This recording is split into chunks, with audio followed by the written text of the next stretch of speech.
Blog Talk Radio. Here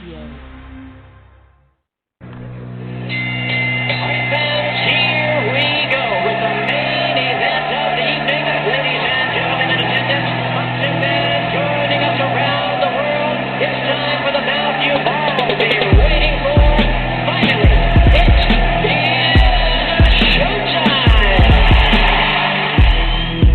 Here, man, we dedicate our life to this sport. We do thousands of sit-ups in camp. We run hundreds of miles, for the ones that take it serious. And we just dedicate ourselves fully to our craft, man. We watch tape. We have attitude, we rooting, and we go into that fight and to land on the line.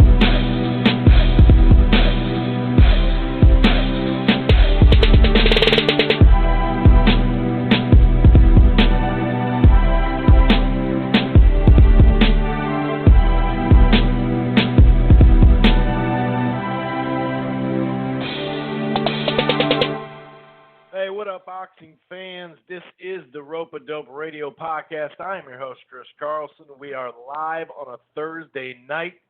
This night just kind of seemed to work out the best out for me. I was going to do it a little bit earlier in the week, but so many people are busy around the holidays, I figured I might as well just marinate it a little bit and be able to do the show straight up. So anyway, how's everybody doing? It is 2020. Does kind of sound weird. I remember Y2K 20 years ago. There's a little funny story with that real quick. So my buddy's parents are out of town. We're really young at the time. And we're partying, right? Obviously. It's New Year's, right? We got a DJ. We're partying, right? Right at the buzzer, right as the bell drops, the power in the basement goes out. And we were so into it and drunk and whatever else that we all froze for a moment like, oh, shit, this Y2K thing's for real. But we just had that party vibe that we're like, woo, and everybody started screaming. And it was like, yeah, we're going to die together, yeah, But then you saw way out in the corner this little TV that was on, and we realized the DJ equipment had tore up some fuses, so it wasn't anything to do with Y2K. Anyway, like I said, I hope everybody had a good New Year, good holiday seasons in general. I know I did. 2020's here, and of course, we gotta recoup. Well, we gotta recoup too, but we gotta recap the year of 2019. So every year we do a year-end review podcast at Rope-A-Dope. It's kind of changed over the years, but I basically call it the great, the good, the bad, and the ugly, right, for 2019, whether it's fighter of the year, fight of the year, knockout of the year, upset of the year, event of the year, prospect of the year. There's a variety of things that we're going to get to. And, since it is the end of the decade, although isn't it technically 2021? But then again, that wouldn't match up with the Y2K stuff either. So we're going to count 2020, even though it's not, the year's not done. We're going to count it as the end of the decade like everybody else. And so we'll talk fighter of the decade, fight of the decade, and knockout. We're not going to go into 17 different categories for decade stuff. There's just so much to cover when it comes to that. We will be talking minorly and quickly about what happened over the weekend with Gamboa looking better, Davis looking just okay, explosive at times, looking like he was trying to save wind at times. We'll talk a little bit about that. Badou Jack was in another tight fight. I can't believe it. I can't believe Badou Jack was in a tight fight. This has got to be like, what, his second ever? No, so yeah, we're going to talk about it, man. That Pascal Badou Jack was a good fight, though. Very good fight. So yeah, we're just going to kind of dig into this stuff and get to it. There is some other news, Wilder Fury since the last time we spoke. Well, wait a second. Was it announced by the time I did the last show? I don't remember. I don't think so. we'll talk a little bit about that. I did see some commercials for it during the national semifinals for college football. Adam Konoski, Ryan Garcia, a couple other fighters, just basically Stevenson, Warrington, some fighter stuff as far as fighter news or almost fighter news, that type of thing as far as, some fights that got made. Bud and Gervonta are beefing over Gamboa. That's kind of funny when both of them need to add beef on their resume that they're over here beefing about that. But, it is what it is. That thing's been going on for a little bit now. But, yeah, we'll definitely get into all this. If this is your first time, though, listening to the Rope-A-Dope Radio podcast, you can find it right here on blogtalkradio.com/Rope-A-Dope Radio, okay? It streams live, it archives. It's basically the headquarters. However, you don't have to just listen to it, on Blog Talk. We're also available on Apple Podcasts, Player FM, Stitcher, Spreaker, TuneIn, and a variety of different platforms out there. Just Google Rope-A-Dope Radio Podcast, basically. We're also part of the Grueling Truth Sports Podcast Network, which can be found everywhere, including iHeartRadio. In fact, with your Siri or Alexa, you can use Spotify or TuneIn to find either platform. While you're at it, why don't you head on over to the gruelingtruth.net. That's the gruelingtruth.net. It's boxing, football, baseball, basketball, everything in between. They got a great sponsor over there, betnow.eu, with the promo code TGT. And one more item before we get this 2019 year in review started. If you're thinking about cutting the cord, or maybe you have and you're not quite happy, you just want some sort of cable package, I got something for you that you may want to look into, okay? AT&T TV Now. It's live streaming cable. They have the 7-day free trial. However, the plans start as low as $50 a month. There's no annual contract. You can stream it anywhere. They got the cloud DVR, which comes in clutch. Boxing fans, it looks like Showtime's got more action this year. It's only $11 in that deal. So why don't you, take a gander. Like I said, the 7-day free trial. AT&T TV Now streaming cable. It's a growing cable system. I don't even know if that's how you'd say it's a growing company, cable system. But it's here in Minnesota, Minneapolis, parts of California, parts of Florida, New York, Texas, Missouri for St. Louis, Seattle, a variety of different places. Just go to the web and basically Google AT&T TV Now. You put your area code in, you can see if you got what it takes. No, I'm just kidding. Anyway, like I said, before we get into the review, we'll just do a quick segment on the fights that took place over the weekend. And we had some interesting ones. The first fight, Lionel Thompson upset Uzgadaji, and it was nice that you see a guy like that get the win, too. A lot of times we see some shady-ass cards, and you just don't know which way they're going to go. This is a clear win by Thompson. Very clear win. It was a 10-round fight. I had it, 7-3, 10-2, something, or 8-2, something like that. What were the scorecards? One, you know what kind of worried me? The scorecards are taking super long. And anytime that happens, it just, even if there's no foul play, you just go, sure seems like it's taken a long time, especially, Lionel Thompson is a guy that came down from super middleweight. I'm sorry, from light heavyweight down to super middleweight. So you're just thinking, man, are they going to give it to Uzgadaji? And Lionel Thompson on the move is obviously showing to be a tough one for Uzgadaji if you could do it that right. But it was 95, 94, 96, 92, and 96, 92. Like I said, I'm cool with 8-2. I'm cool with 7-3. If you saw it 6-4, that's cool too. But clearly, I thought Thompson did the better work. He actually had a nice right hand late. I think it was later in that first round, knocked him down. He was using his jab, landing on the right hands with movement, and it took to the fourth round. There was a penalty deducted on Thompson in that round. But I thought he may have won that round. It took, I thought, to the fourth round to give Uzgadaji round, the fifth and sixth. The fifth and sixth I gave to him, to Thompson. Like I said, he was just busier. He was jabbing really well. He was on the move. He was just basically making Uzgadaji start and stop. Nothing sustainable. Sometimes he gets something going, but that crisp jab, just sticking and moving. Now, the eighth round was a closer round, you know. You did see Uzgadaji kind of cut the distance, landed more hooks and whatnot to the head and body. Thompson did land a damn good uppercut in that one. So there was some tighter rounds in there, no doubt about it, but really just a jab controlling any kind of, or most of the pressure that Uzgadaji put on him. So I had him winning clearly. Thompson landed 124-75. They threw about the same amount of punches, but Thompson also 80-21 on the jab, landed 32% over 19 overall too. So that was a damn good performance. And you know, how much of a player is he at that, weight class? Now that 168, he made 168. It looked like he made it pretty well too.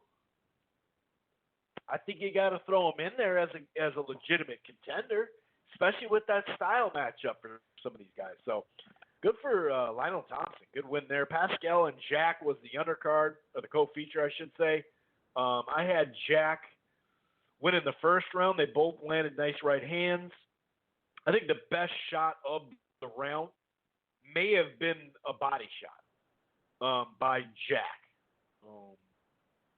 I think that was it. But then I gave Pascal a string of rounds. The second, the third, of course the fourth. It wasn't like there was no back and forth action in there, but Pascal was very active with his jab. Sure, he threw some wild shots or whatever.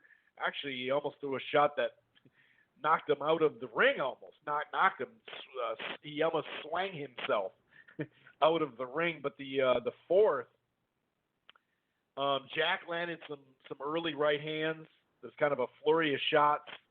I thought he was winning the fourth round, Badou Jack, but there was an exchange. I think an exchange of uppercuts.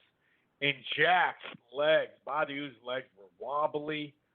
And, I think it was a right hand, like a winging right hand that knocked him down on the, once he was hurt. But credit to Jack, he did get up. The fifth round was pretty close. The jab in the right hand, did something. But the combination, the heavier punches, the busier fighter, like I said, in combos, I think that was still Pascal there in the fifth. The sixth, busier, tad better shots probably by Jack. Same with the eighth. The seventh, though, was a slower round. Late rally, I think, probably won. That's what Pascal's been really good at, that 30 seconds to a minute.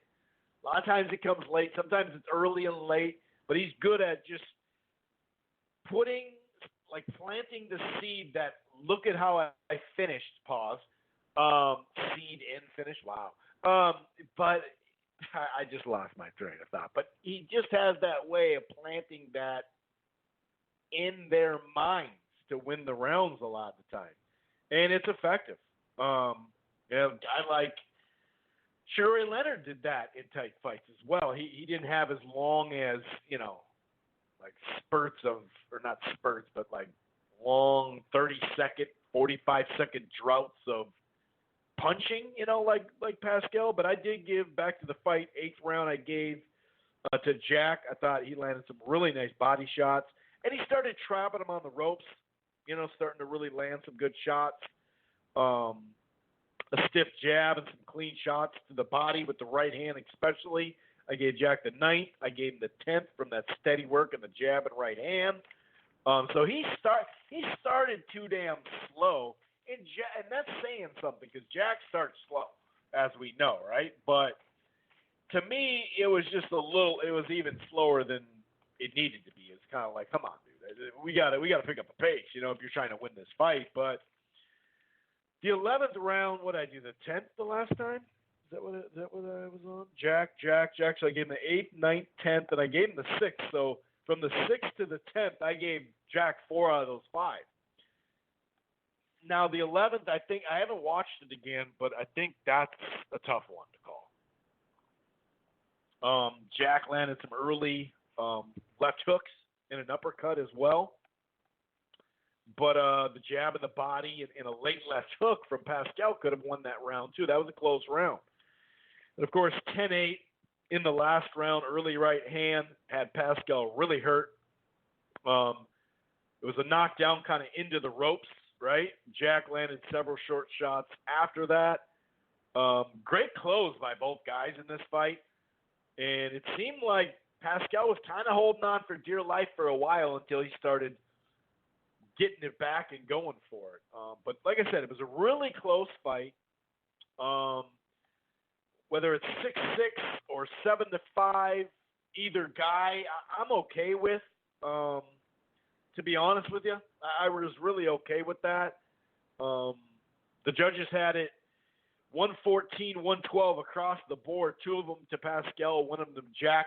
Like I said, I'm pretty much okay with Pascal winning this one. I don't think that there's a – whereas some of the other Badou Jack draws, I've been like, nah, I think Badou won a competitive fight, against Gale. Wasn't Boutte, was that a mild, like a medium? Was that a majority decision? Or was that a split, or was that a draw? He's had so many draws that I kind of forget. Did he draw with Groves, too? Or was that a majority decision? Gosh, I can't remember. But, either guy winning this one is fine with me. You see it, watch this fight again. I'd watch that fight again for sure. It was a good fight. You did have Jack being the busier guy, right? 244 to 155. And just Pascal seemed to make his shots count even more. They both landed at a high rate, but 244 is 632 for 39%. It's pretty damn good, straight up punching, not even power punches. Compared to 155, 556 thrown, 28%, which 28% is still a good, landing percentage. The jab was key for Jack, 120 to 35. So maybe you had a 7-5 for Badou Jack. Okay, but if you did, or you're okay with Pascal, I'm just okay.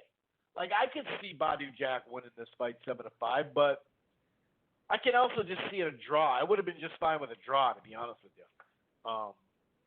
But both of them scored knockdowns, and you had it 6-6. Whatever. It was a good fight, though. It was a good fight. Really good fight, like I said. Now, on to the main event. And heading into this fight, Gamboa, we knew Gamboa was focused. He looked like he was in great shape this summer. So this was a good time to fight Gamboa. If you're ever going to fight Gamboa, you might as well fight him now, right? I talked about that going into this weekend, or last weekend. Tank, his first original try, he missed weight. And that's always like, it can be a yellow or red flag because, we know Gervonta, had to give up a belt because he couldn't make 130 about 2 years ago, right? And he does gain a fair amount of weight, like many boxers, outside of camp. This is his 3rd time fighting since February, right? Yeah, February. First fight in February, right? So, that's good. But when you're moving up 5 pounds, you should make 135 the first time. Now, maybe they didn't talk about a scale being different. We actually, a similar example, I think it was the second fight at 147. Maybe I'm wrong. But Virgil Ortiz missed it by a pound. And he was talking about how the scale in the hotel that they brought or whatever, you know what I mean? Either way, I think that once you're moving up to a weight, you got to make the weight the first time. But, he didn't miss weight. He didn't miss weight because as long as you make it within that hour or two, it is what it is. But with with Tank, you just don't know because, he has had his issues outside of the ring with gaining weight and focus, basically. So I don't think he had a 100% great camp, and here's why. Once the fight got tough or longer than expected, you could see there was a couple rounds where he just took time off. And not one round where you take one off. even in that round, you got to throw a good 30, 40 punches or something like that. I mean, I don't know. I mean, there was that one round where he threw really barely anything. But let's go through some of these rounds, because it's not like Tank lost a bunch of rounds either. You know what I mean? They just thought that this guy was so washed he would get knocked out, you know? And maybe that early knockdown got him thinking one shot at a time. That's what it looked like. It looked like a combination of one shot at a time, going for the highlight reel, rather than breaking his ass down. We've seen him break dudes down before. Pedraza, the dude after the Pedraza fight, one of the Smith brothers. Like, we've seen him. The 130 pounder that had a fight with Mares. What the hell's his name? I'm losing it. Cuellar. You know, we've seen him break dudes down to the body. So I think he just rushed it. You know, he's going for that one shot at a time thing. But, you know, there's a couple of counter shots. I thought Gamboa countered pretty well throughout the fight. Maybe that's why he wasn't looking to throw combination punches or whatever, Tank as much. But I gave him I gave him most of the rounds, obviously. The second round, he started cutting off the ring a little bit. It was a short left hand that caught him. And that's right around the time where you thought, well, is Gamboa have a shoe issue or is he hurt? And come to find out, he does have some sort of damaged Achilles. Now, he didn't tear the Achilles because that puts you out, 6 or 9 months? You have to have surgery on it, too. Now, when you rupture it, there's all certain levels of rupture Achilles. You know what I mean? They're saying that it could be anywhere from 6 to 12 weeks.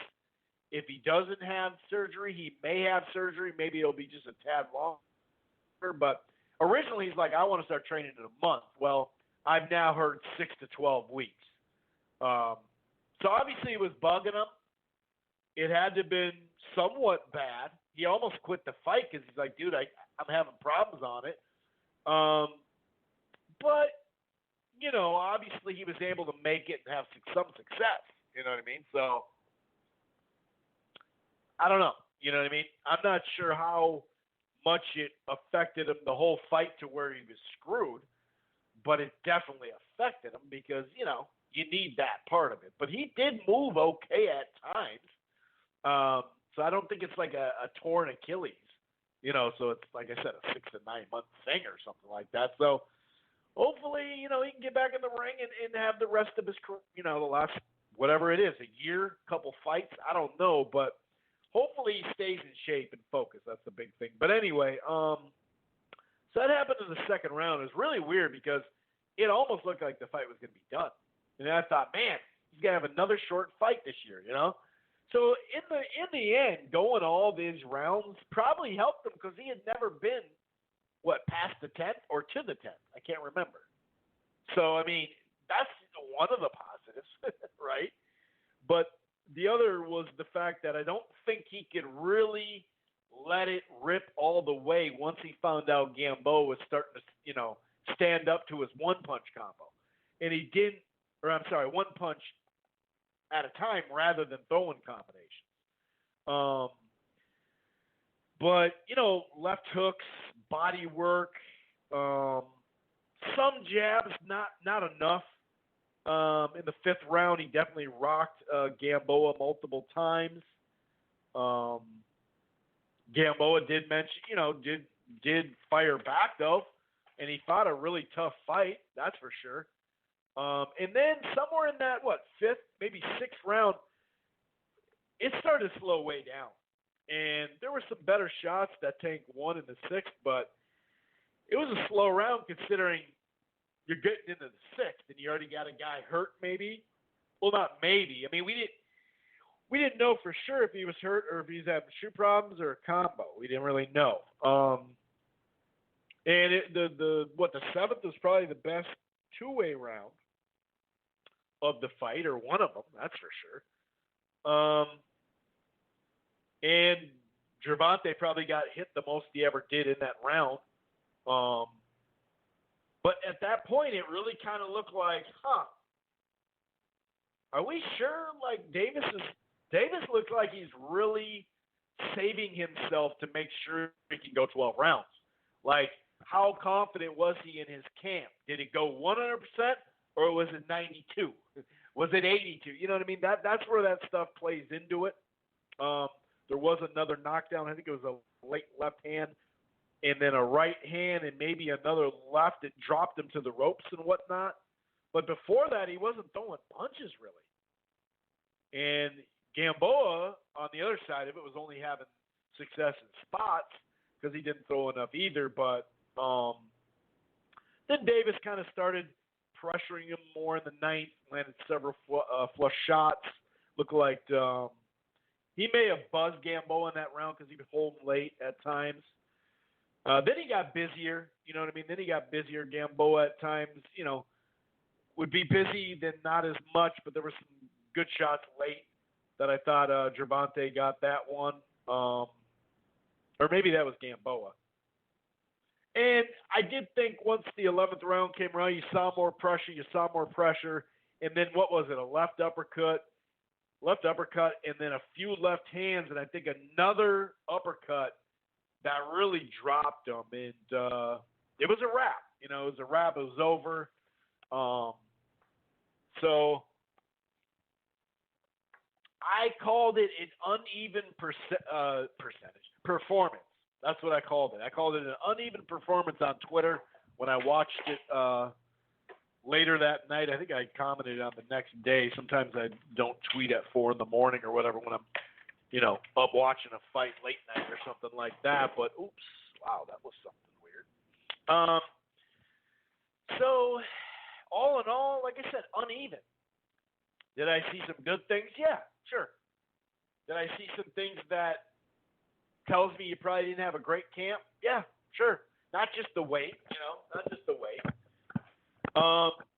And to be the guy who can beat the top tier guys at lightweight, he has to be 100%. And some of this, it's great to stay active, right? But if you're not challenged like he was in his last fight, even on paper, you know, had that been Edner Cherry like it was probably going to be, if Cherry did beat Nunez, obviously, but he obviously got, you know, something happened to him. Maybe that would have had his focus a little bit more, you know, but and maybe Mares would too, but that didn't work out, you know. So to me, any of these guys that are going to be the top level have to be 100% professional. You can have your little fun, even take a couple weeks out, but then get back into training.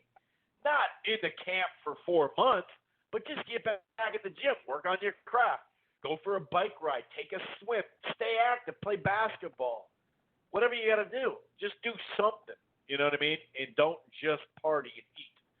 Now, do that. You got to do that, but you don't want to go nuts. You know what I mean? And at 135, there's some damn good fighters if these fights can get made. So you don't want to wait to be 100% when you could have been 100% this whole time.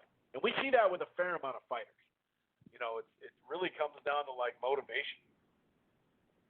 And I think that, you know, some of this money that's in boxing, first some of it through the PBC, now this huge amount for fighters that were barely even on TV, some of them.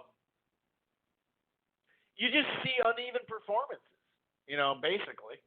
Sometimes downright horrible, you know, but we're going to see if they're going to test him here. You know, if they put him on pay-per-view, they're going to have to put him in with Santa Cruz. I mean, unless he's going to do Loma, but that's not going to be next. They're talking about the next fight pay-per-view. Well, it better be Gary Russell at 130 or Leo Santa Cruz or something. And now people are going, wow, man, maybe Leo at 130 can beat him based off this performance. You know, that's the thing. I don't knee-jerk. I don't knee-jerk response. Now, there's certain styles that you could put in the equation and use when you're, you know, spitting out a formula to see if a guy's better than the guy or something like that. But I don't equate I just don't. I'm not a prisoner of the moment right on boxing Twitter after fights. I just don't do that. You look at Crawford, he got knocked down, had some weird moments, ended up knocking him out, looked like he was going for the knockout the whole time. That doesn't make me think, oh, Spence is going to knock him out. Spence in a tighter fight than expected on the odds. Does that make me think, Porter's second tier, so no. What about Inoue against a guy who hadn't looked really good in the last couple of years? Donaire, was he exposed? No, I don't think so. So it happens. Like, I just don't knee-jerk stuff like that. Like I said, I'm not saying you don't count it, but I'm not going to say, oh, now I see Haney is going to wash him. So Haney's going to stop him now? So Haney had that one huge knockout against a guy who, let's be honest, at 140, is that guy a top level guy? Or 135, I should say. Now he's going to wash Gamboa? Now he's going to knock out Gamboa. Or not Gamboa. Now he's going to knock out Tank just straight up. What about Teofimo Lopez? Remember the fight right before his last great performance against Tomei? How many people wrote him off because of that? Come on. Like, you can't – one fight's not going to do it. Now, you can, like I said, stylistically, yeah. You can add certain things where you go, well, if he fought a fighter like that but more in their prime or a better fighter, well, then now you got something. It's like Jermell Charlo going forward. We saw it with Jackson. He couldn't go forward as well. He's getting better at it, sure, but he's still not that great at it. And look, a lot of people thought he was losing. And then he scored a knockout. But a guy in the middle of the ring or a guy coming to him is just better for him. So I'm not going to say now Gervante's not a top 4, top 5 lightweight. You're just not going to get me to say that. I think that's ridiculous if you think that. Because, it's just like Lomachenko and Linares. So because Linares had a fair amount of success and knocked him on his butt, now Lomachenko gets washed by these other guys. Nope, I don't think that's true. Now, I do think that there's been enough evidence, Pedraza fight too. I think there's enough evidence that 135 is not a great weight for him, Lomachenko. And maybe we'll find out Gervante's not as good at 135. Who knows? This was his first fight there. Technically he's fought like a lightweight fight in a sense, right?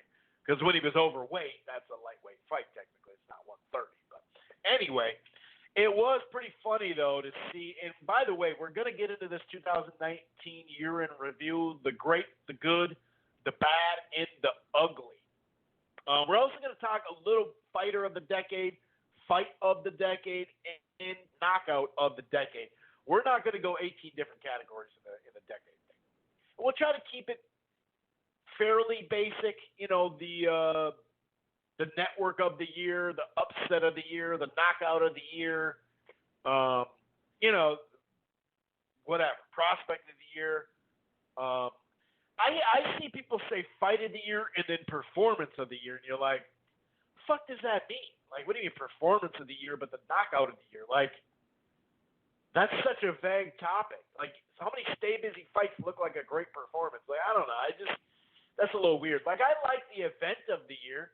A lot of people are saying it's AJ and Ruiz in Saudi Arabia, which I get it because it was the anticipated, I'd say it was the highly anticipated fight of the year. But, like it didn't turn out good. You could look at Spence and Garcia, same thing. You had 2 pound-for-pound guys. If you look at the betting odds, people were interested in the fight. If you look at the pay-per-view, people were interested in the fight. If you look at the attendance, to have that many people in Cowboy Stadium, I think that was pretty impressive. But the actual fight, so that would have to be event of the year, not anything to do with fight of the year. You could call that the performance of the year, right? That's what I'm saying. The performance of the year, to me, I don't do that category. I just don't. And then the prospect of the year, I pick a guy that began the year as a prospect and whether they're a contender or a champion at the end of it, I do that. I don't pick guys that are 4-0 or 8-0 when they've just knocked off a bunch of nobodies right now. I just personally don't do that. So I know I've gotten, well, I wouldn't call it shtick, but just disagreement with the way I do prospect. Usually that's almost every year. I just have a different view of it. That's all. But yeah, you had Crawford and Gervonta going head to head on Twitter. And it was all about Gamboa. And you know, I think it was last October when Bud had some so-so moments against Benavidez, who didn't look like he was 100% healthy in the ring. And so I think that's what started it all. I'm pretty sure that Tank said, I'm not really impressed with Crawford, some shit like that. And Crawford, you know, didn't take it kindly. And then with this Gamboa thing, he was fight week saying, you know, I've learned from Crawford's mistakes and all that, you know. And he said stuff like, when I beat Gamboa, that'll put me in the top 5 pound for pound hands down. Like, come on, dude. Like, no. No.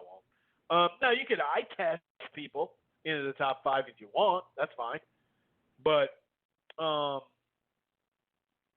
they were just going back and forth about Gamboa. You fought an old one. He hurt you, blah, blah, blah, blah, blah, blah. But I noticed Crawford, you know, there's not much Gervonta could say because this is an older version who had some sort of injury, whether it was minor or not. Like I said, he didn't tear his Achilles, which puts you 6-9 months at that point. But he did in some form of rupture and damage injury to his Achilles. So, you know, Gervonta doesn't have much to stand on here. And to be honest, either does Crawford in this sense. And, you know, it's funny to watch, I like when Crawford is on Twitter. He's just not on there much. But he's funny as hell. It just, you know, it's funny who he responds to and who he doesn't. He didn't respond to any of the Porter stuff. It was all, I'm ready for Spence when he's ready. It was all that type of stuff. Him talking about Danny Garcia and Thurman and Pacquiao. And, you know, Thurman, he's not going to fight Thurman next. He's not fighting Pacquiao ever. He had him under the same team. And it looks like Danny Garcia's lined up for Spence, just like he was in January, until, you know, Spence did some cartwheels in his fucking Lambo. So, I don't know. It was fun to listen to and watch a little bit, but both those guys, in my opinion, instead of beefing with each other, they need to put some meat on their resume. Clearly, Terrence Crawford looks like the better, more versatile fighter. And, you know, he was dominant at 135 and 140, no doubt about it. Postol and Gamboa is his best wins. But, you know, right now that Porter fight is what he needs. I know sometimes he gets it in his head. You know, most fighters are like that. They're headstrong. That's the part of the stuff that gets him there, too. You know, when he talks about, he's even said, I'm the A side to Spence for Crawford. Or he said, you know, they need me. I don't need them. And it's like, all right, dude, sure, whatever, man. Sometimes you're just mad at the situation, so you say stuff. Sometimes you're, I don't know. There's just, you know, it's a lot. It's a lot going on there.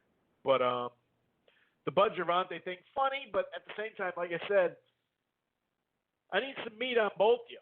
Because remember, Gervonta's, you know, hasn't been in the limelight as long as Bud either. So at their age group, they both need to fight better fighters. And that's just a given. It does look like Shakur Stevenson and Josh Warrington may be next in May, potentially. But then again, we don't know for a fact. You know what I mean? The way Bob says it, it's kind of in between. In Warren, he talked about it as well. It's a little in between. I'm not totally sure exactly if it's going to happen.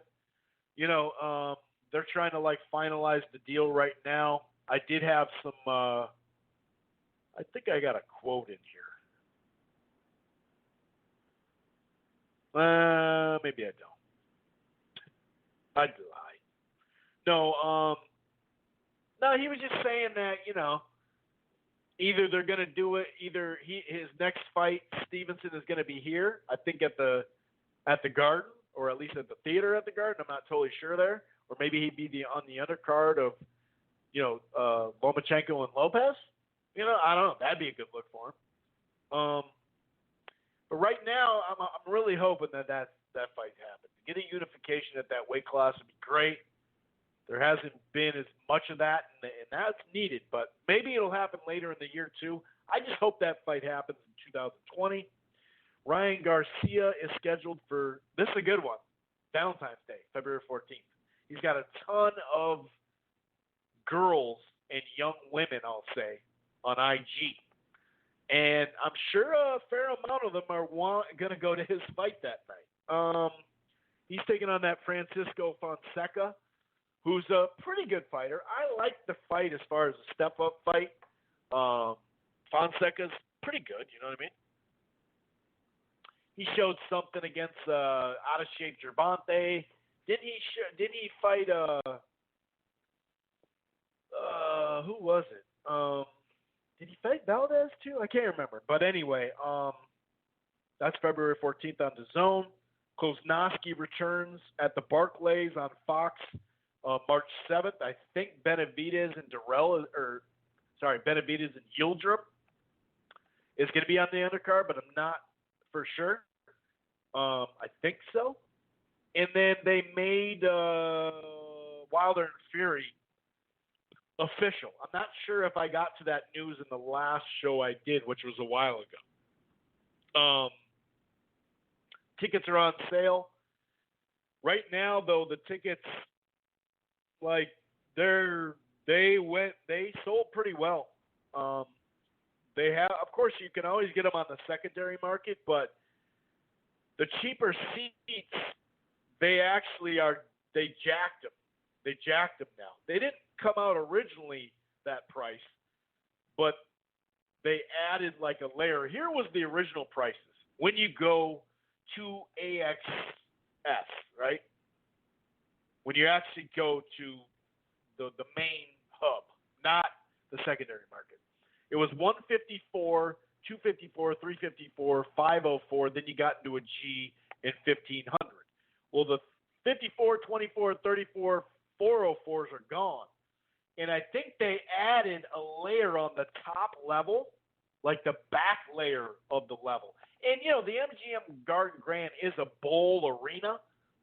Much like college football, a lot of their stadiums are bowl stadiums. So what I mean by that is there's no true upper deck. There is a tier 2, and it's, there's seats that are far away or whatever, but it's not like an arena that you're used to for basketball or hockey or something like that, where, it's literally the lower bowl, then the suites, and then the upper deck. It's not like that. But anyway, they did well in sales, that's for sure, because now they got those top tickets, like the back maybe 8 to 10 rows. I don't even know. I haven't checked in the last couple of days, but I saw it earlier this week. $1,000. That's what those things are going for. Now, I've seen you can still get $500 and $600 tickets in the secondary market. You can. There's probably about 4 or 5 websites that are selling them. But if you look at where we're at, it's not like there's a ton on those either. So it is what it is. Now, a lot of people are saying, oh, my God, they didn't do a press conference. I hear you. I mean, Wilder was scheduled to fight earlier in November until Canelo changed his date. Remember? Because he only fought 2 weeks behind Canelo in Vegas, which wasn't ideal, obviously. But maybe they had a presser scheduled, but then they said, you know what? Let's keep these guys in camp and at least around the area they're at. And then they're obviously going to do a presser closer to the fight. They're also going to do interviews. They're also going to have face-to-face, which a face-to-face is better than a press conference in my mind. But I understand a lot of people are bummed out. But especially in the UK as well.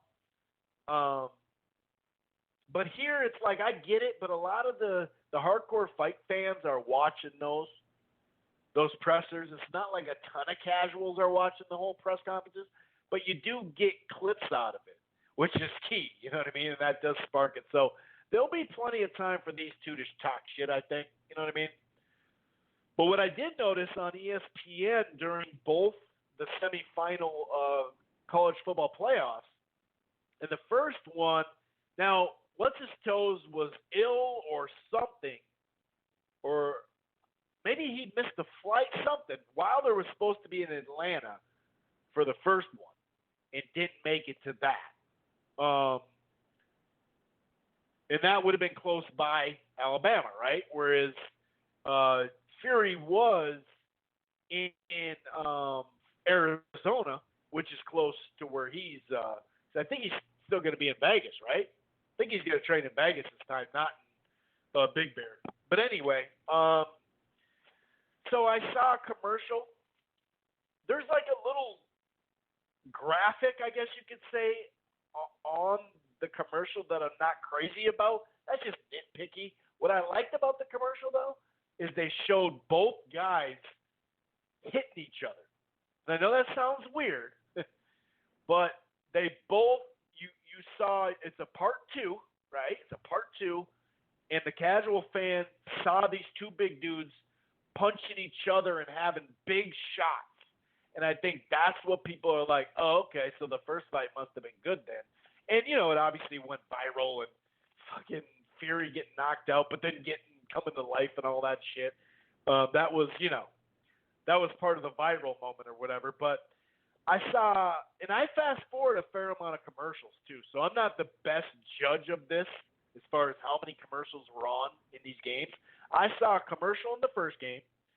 Then in the second game, I saw a commercial, and they like a quicker commercial, it looked like, and then they led into, they're about to start the game again, and they had a tail of the tape. And they also showed Fury on the sidelines of the second, and then they put up a little Wilder Fury thing, you know what I mean? So they basically two commercials I saw, one tail of the tape and Fury on the sidelines with a little Wilder Fury clip. Or not clip, but just something on the screen, you know, that type of thing. So, and also Fury did the College Game Day broadcast. He had an interview in that, so that's why he did some of that. So there was part of that. It's a fairly popular college football show. But so yeah, that's where we're at with that. I know people are saying that. I just want to see the rollout first. First of all, let's see in not this Monday, but next Monday. That's the national championship. Let's see if they both, let's see what they do there, right? Because that'll be another 18 or 17 or 20 million people watching, right? And then as far as average goes. And then let's see what they do in the NFL playoffs. And we don't know what is in the Super Bowl, but it sounds like it's going to be featured some way in the Super Bowl. You know, I'm not saying there's going to be, you know, a 20-minute shoulder programming at half or something in the Super Bowl. You know what I mean? Super Bowl is super expensive to get ads on. So, but just blurts, just here and there, one commercial, a tail of the tape, just talking about it would be huge because that's right around 100 million homes watch that. And it's all sorts of casuals. So we'll see. We'll see. Well, let's see the rollout before we say they fucked the whole promotion because they didn't have a press conference. You know what I mean? Let's keep that in perspective. I think that about does it for news. I'm going to kind of bring you through some of the fights that I highlighted kind of month to month. Now, this is not a list of every fight. This is not a list of every great fight because I didn't see every single fight. I'll just admit it. You know what I mean? And this is a good time when actually people will send me fights and I'll see it. There's a couple of fights that I'm going to watch here over the next 10 days that I've been just haven't had time to get to yet. You know, that type of thing. So if you're listening, you're going, oh, dude, you missed that, you missed that. Like in the UK, some co-feature or undercard that I missed. That's on Sky Sport or that's on BT, but I couldn't see it on ESPN Plus or some shit like that. You know what I mean? Like some sort of card from Japan that I missed or something like that. These are not like the be-all, end-all. I'm just kind of giving a feel for what happened, and a lot of it's stateside too, because we have so much damn boxing on here, and we are a world boxing show, but we're based in the U.S., so it does have a skew to DAZN and Fox and ESPN and Showtime. I'm just admitting that, obviously, but you start out the year, and you had a fight like Caleb Plant Uzgadici, right? King Tug and Marrero. I think that was on that card or was that on the undercard of Pacquiao Broner? Can't remember.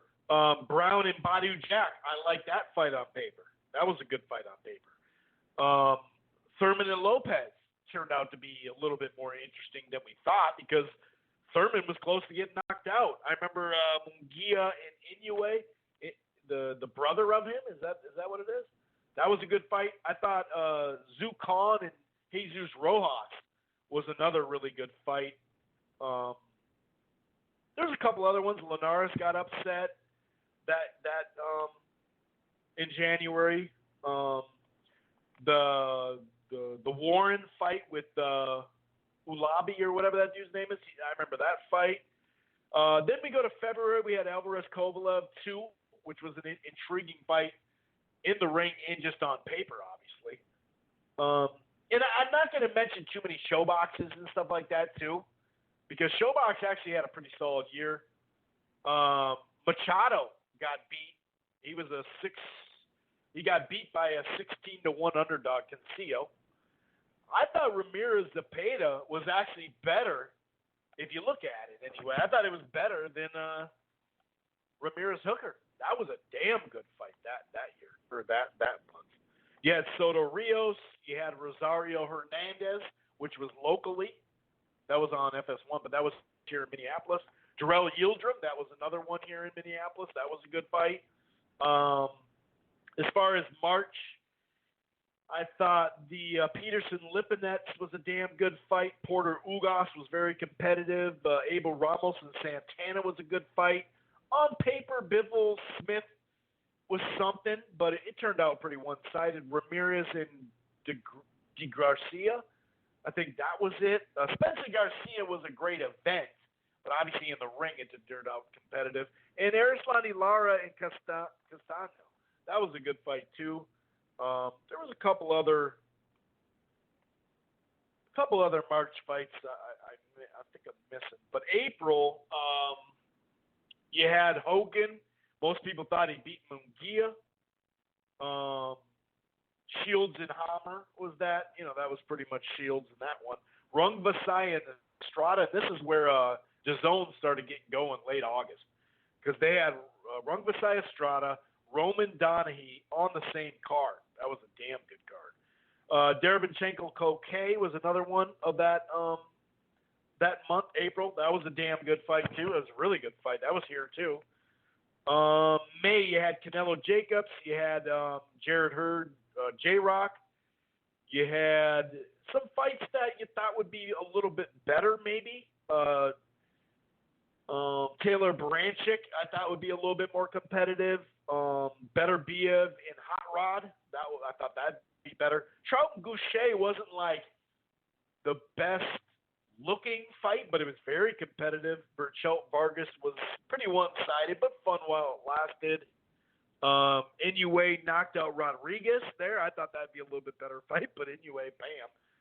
And Jamal Herring beat Ito, too. That was another good upset.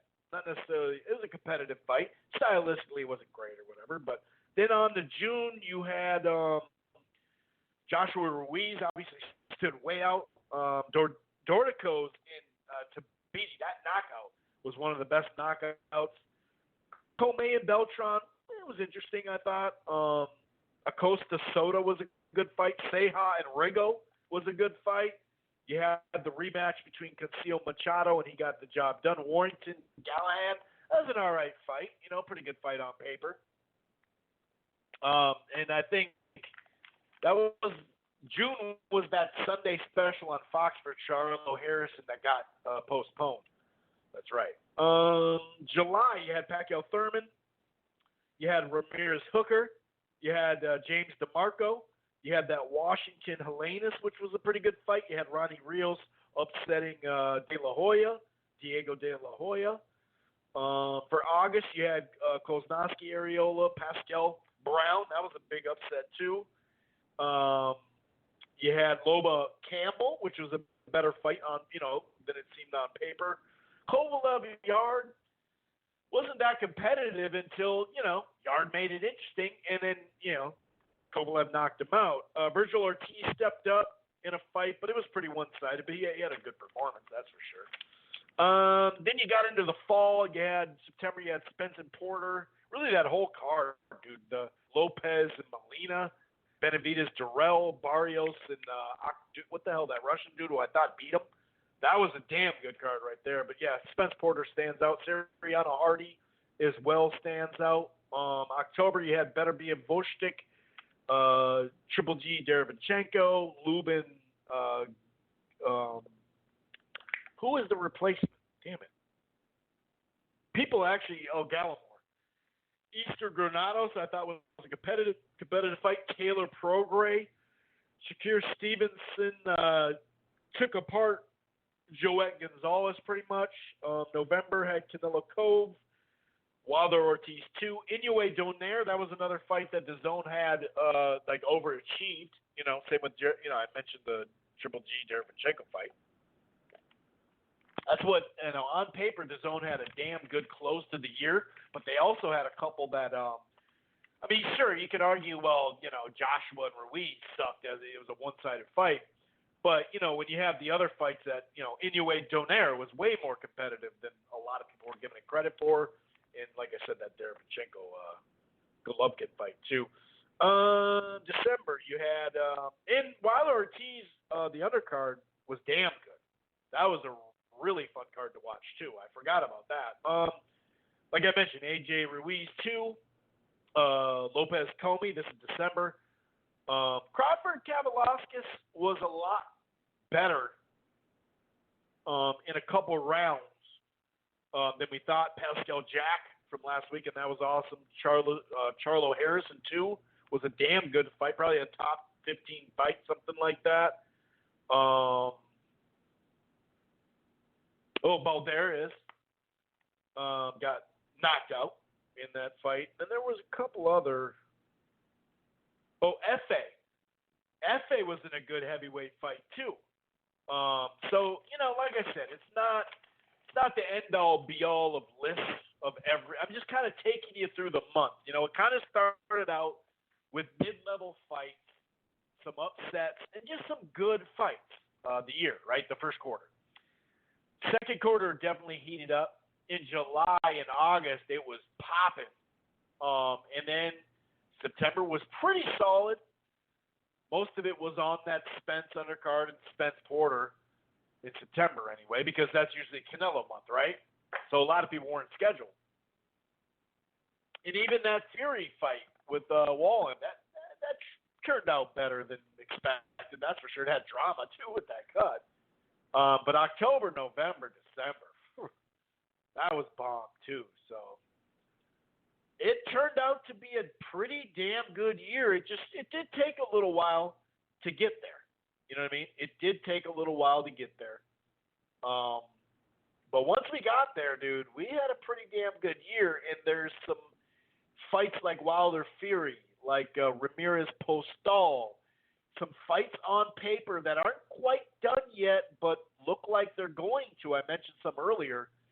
That's what it's all about there too. We need those fights as well to I guess you could say, to pan out or to be made, right? So all in all, a damn good year. I don't know how it relates per se to, say, 2016, 2017, really 2015 to 2018. It's up there. We've had a damn good run A lot of people on boxing Twitter like to only debate and argue and take sides. And don't get me wrong, I debate, I argue, but it's just crazy to see how many people after certain fights. And that's a good sign that these people, the A sides that maybe underachieved or whatever, it's a good sign for them because once you get enough haters, you know you're doing stuff right. But it's just so funny. Like, can't you for a day or two enjoy a fucking fight, no matter what happened in it? Isn't it cool just to be like, man, that was a good fight weekend? You know what I mean? Like, it's just, it's there's so many fights on. I think it just gets taken for granted or whatever. And this year, we had some head-to-heads and all that, but this year with DAZN coming into the market now, and even ESPN Plus adding those 12 or 15 shows a year to go along with the ESPN 18 shows a year, whatever that got up to, 35 or 36. I don't remember the exact number that Top Rank does now, but you know, there's times on a Saturday where we had 3 cars going head-to-head, and you could see it on the ESPN ratings. You could see it on some of the traction of the DAZN fights. You could see it on the FS1 ratings. That shit is great for the hardcore fan base, no doubt about it, because we can record this shit. We can do this. We can do that, right? We can catch up with that. We can watch these 2 fights, switch to the other network to watch that, and close on that. You know, the hardcores. But as far as the common boxing fan, let's not even get into the casual, that's tough, dude. That's tough. And it, like I said, it affects, you know, the FS1 and ESPN ratings. And like I said, some of the hardcore fight stuff that's quality on DAZN, but people just don't know what's going on just at the time. You know what I mean? Because it may be smaller weights or whatever like that. You know, that the common or casual fan may not be into as much. But no matter what, you know, it's one thing to go head-to-head. Like, for example, and for instance, I meant to say, in May, right, the Jarrett Hurd and J-Rock fight, right? That was, it started at 8 Eastern, right? And so it allowed for that card to take place and the main event to be done in time for the main event on ESPN to be, you know, going. So that worked out really well.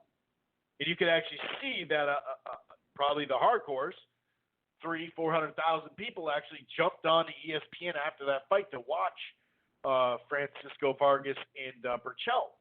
And they added, it peaked up to like 1.1 million or something like that because it actually added. Well, when it's like that, that's different.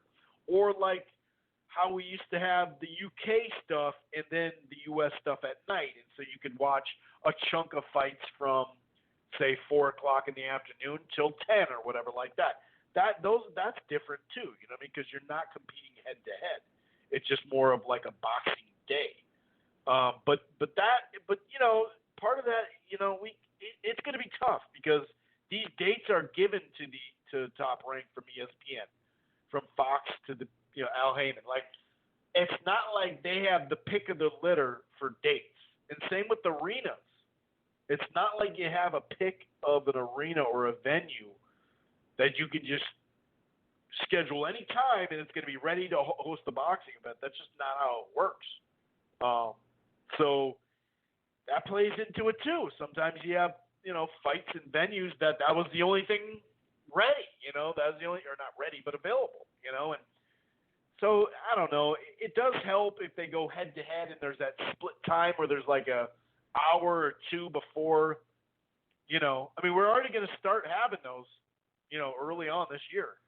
It is nice if they could somehow start an hour late or 90 minutes later, you know, that type of thing. If they could somehow fit that in, it just helps a lot. And it also helps because then you could put one maybe on the West Coast, one on the East Coast. So then it doesn't affect the attendance as much either, you know. So it's great to have all this boxing, but there is, you know, a fair amount of, you know what I mean?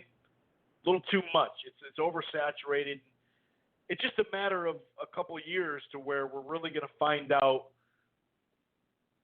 you know, what's going to be on TV the next, say, 5 to 10 years. After a couple of years, we're going to find out what's what. Whether ESPN, only continues to put most of their best product, which isn't even a ton of product, that's their best product, but on ESPN Plus. Are they going to keep doing that? Is Fox and FS1 going to want to re-up with PBC, or are they going to be one of partners, or are they going to want to try to buy out Showtime side of it? Or will they want to maybe lessen it? I don't know. Is DAZN in a couple of years only going to want to do Canelo tent pole, events that you can get subscribers in? If they get a bigger sport, do you really think that they're going to keep paying $5 and $10 million for opponents, or pay a guy $1 million for, drastically overpaying him? I don't know. They may just go, well, we got Canelo, we got a chunk of guys. Let's just try to deal with this. We won't do as many cards, but when we do them, they're going to be sub drivers, right? It's tough to say. I'm not going to sit here and do what a lot of the mainstream media, which turned into the fans too, and just bury the PBC. Just like I'm not going to, or I should say the DAZN, There's some things that I don't know in 2 years if they're still going to be going as hard in the boxing, or if they're going to be doing the Canelo in the YouTube fights. I have no clue. They could do Canelo, Golovkin, and then build guys under those cards like Ryan Garcia and Haney, right? And then they could have these YouTube things. And then they got the hardcore anyway, the DAZN does. So that's not going to increase, So that's what it could be in 2 years. I don't know. They spent a ton of money. They spent over $500 million so far, at least owed. I guess you can't say it's spent, but it's owed. And that's more money in those time buys than they ever, than PBC ever spent on the time buys anyway. So I really don't know what it comes to that. But what I do know is I think in a couple of years, it's all going to kind of, I'm not going to say even itself out, but obviously these, like I said, some of the money that Al Heyman, because there is no main promoter that has the big chunk of money, right? The big chunk of money beyond the fighter is Al Heyman. And it's nowhere near what a Bob Arum or other promoters would take. You know what I mean? So but my point is that messed up some of the market, right? As far as paying fighters, we know that. But now, that's the thing. If you think that messed up the market, which that's fair, because it did, then what are you saying about DAZN? What are you saying about $15 million for Golovkin against, what's his nose? Stevie Rolls. This stuff's going to balance and stuff out. Reality's going to hit, I guess is what I'm saying. Reality is going to fucking hit. And we're going to find out who's left standing. That's basically what we're going to find out. So, but it's not like I'm not worried about it. Like the network of the year, I'm seeing people say Fox, I'm seeing people say DAZN. It was really close. You got to look at the whole year, though. You can't look at just the close. You got to look at the year. You got to just look at the fights. You can't look at, well, I like this because of that. Well, they got my favorite fighters. Or, well, it's free TV. It's exposure. Or it's pay-per-view. Or this or that. I'm just looking at the fights. Straight up. I'm not here to sit there and only take sides of one promoter or promotion outfit. But anyway, that's kind of a gist of the year. Obviously, there's layers when it comes to fighter of the year, knockout of the year, that type of thing. I'm going to get into just a couple, and then I'm going to bring in 310, and I want to get his take as well on some of this stuff. And then we'll go from there. Let me just see something real quick. All righty.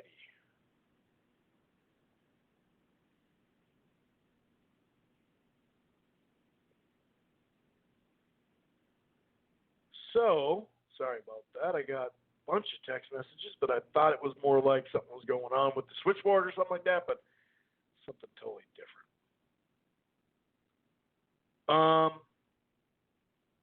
Okay. So, fighter of the year. Or, well, we'll go knockout of the year. How about that?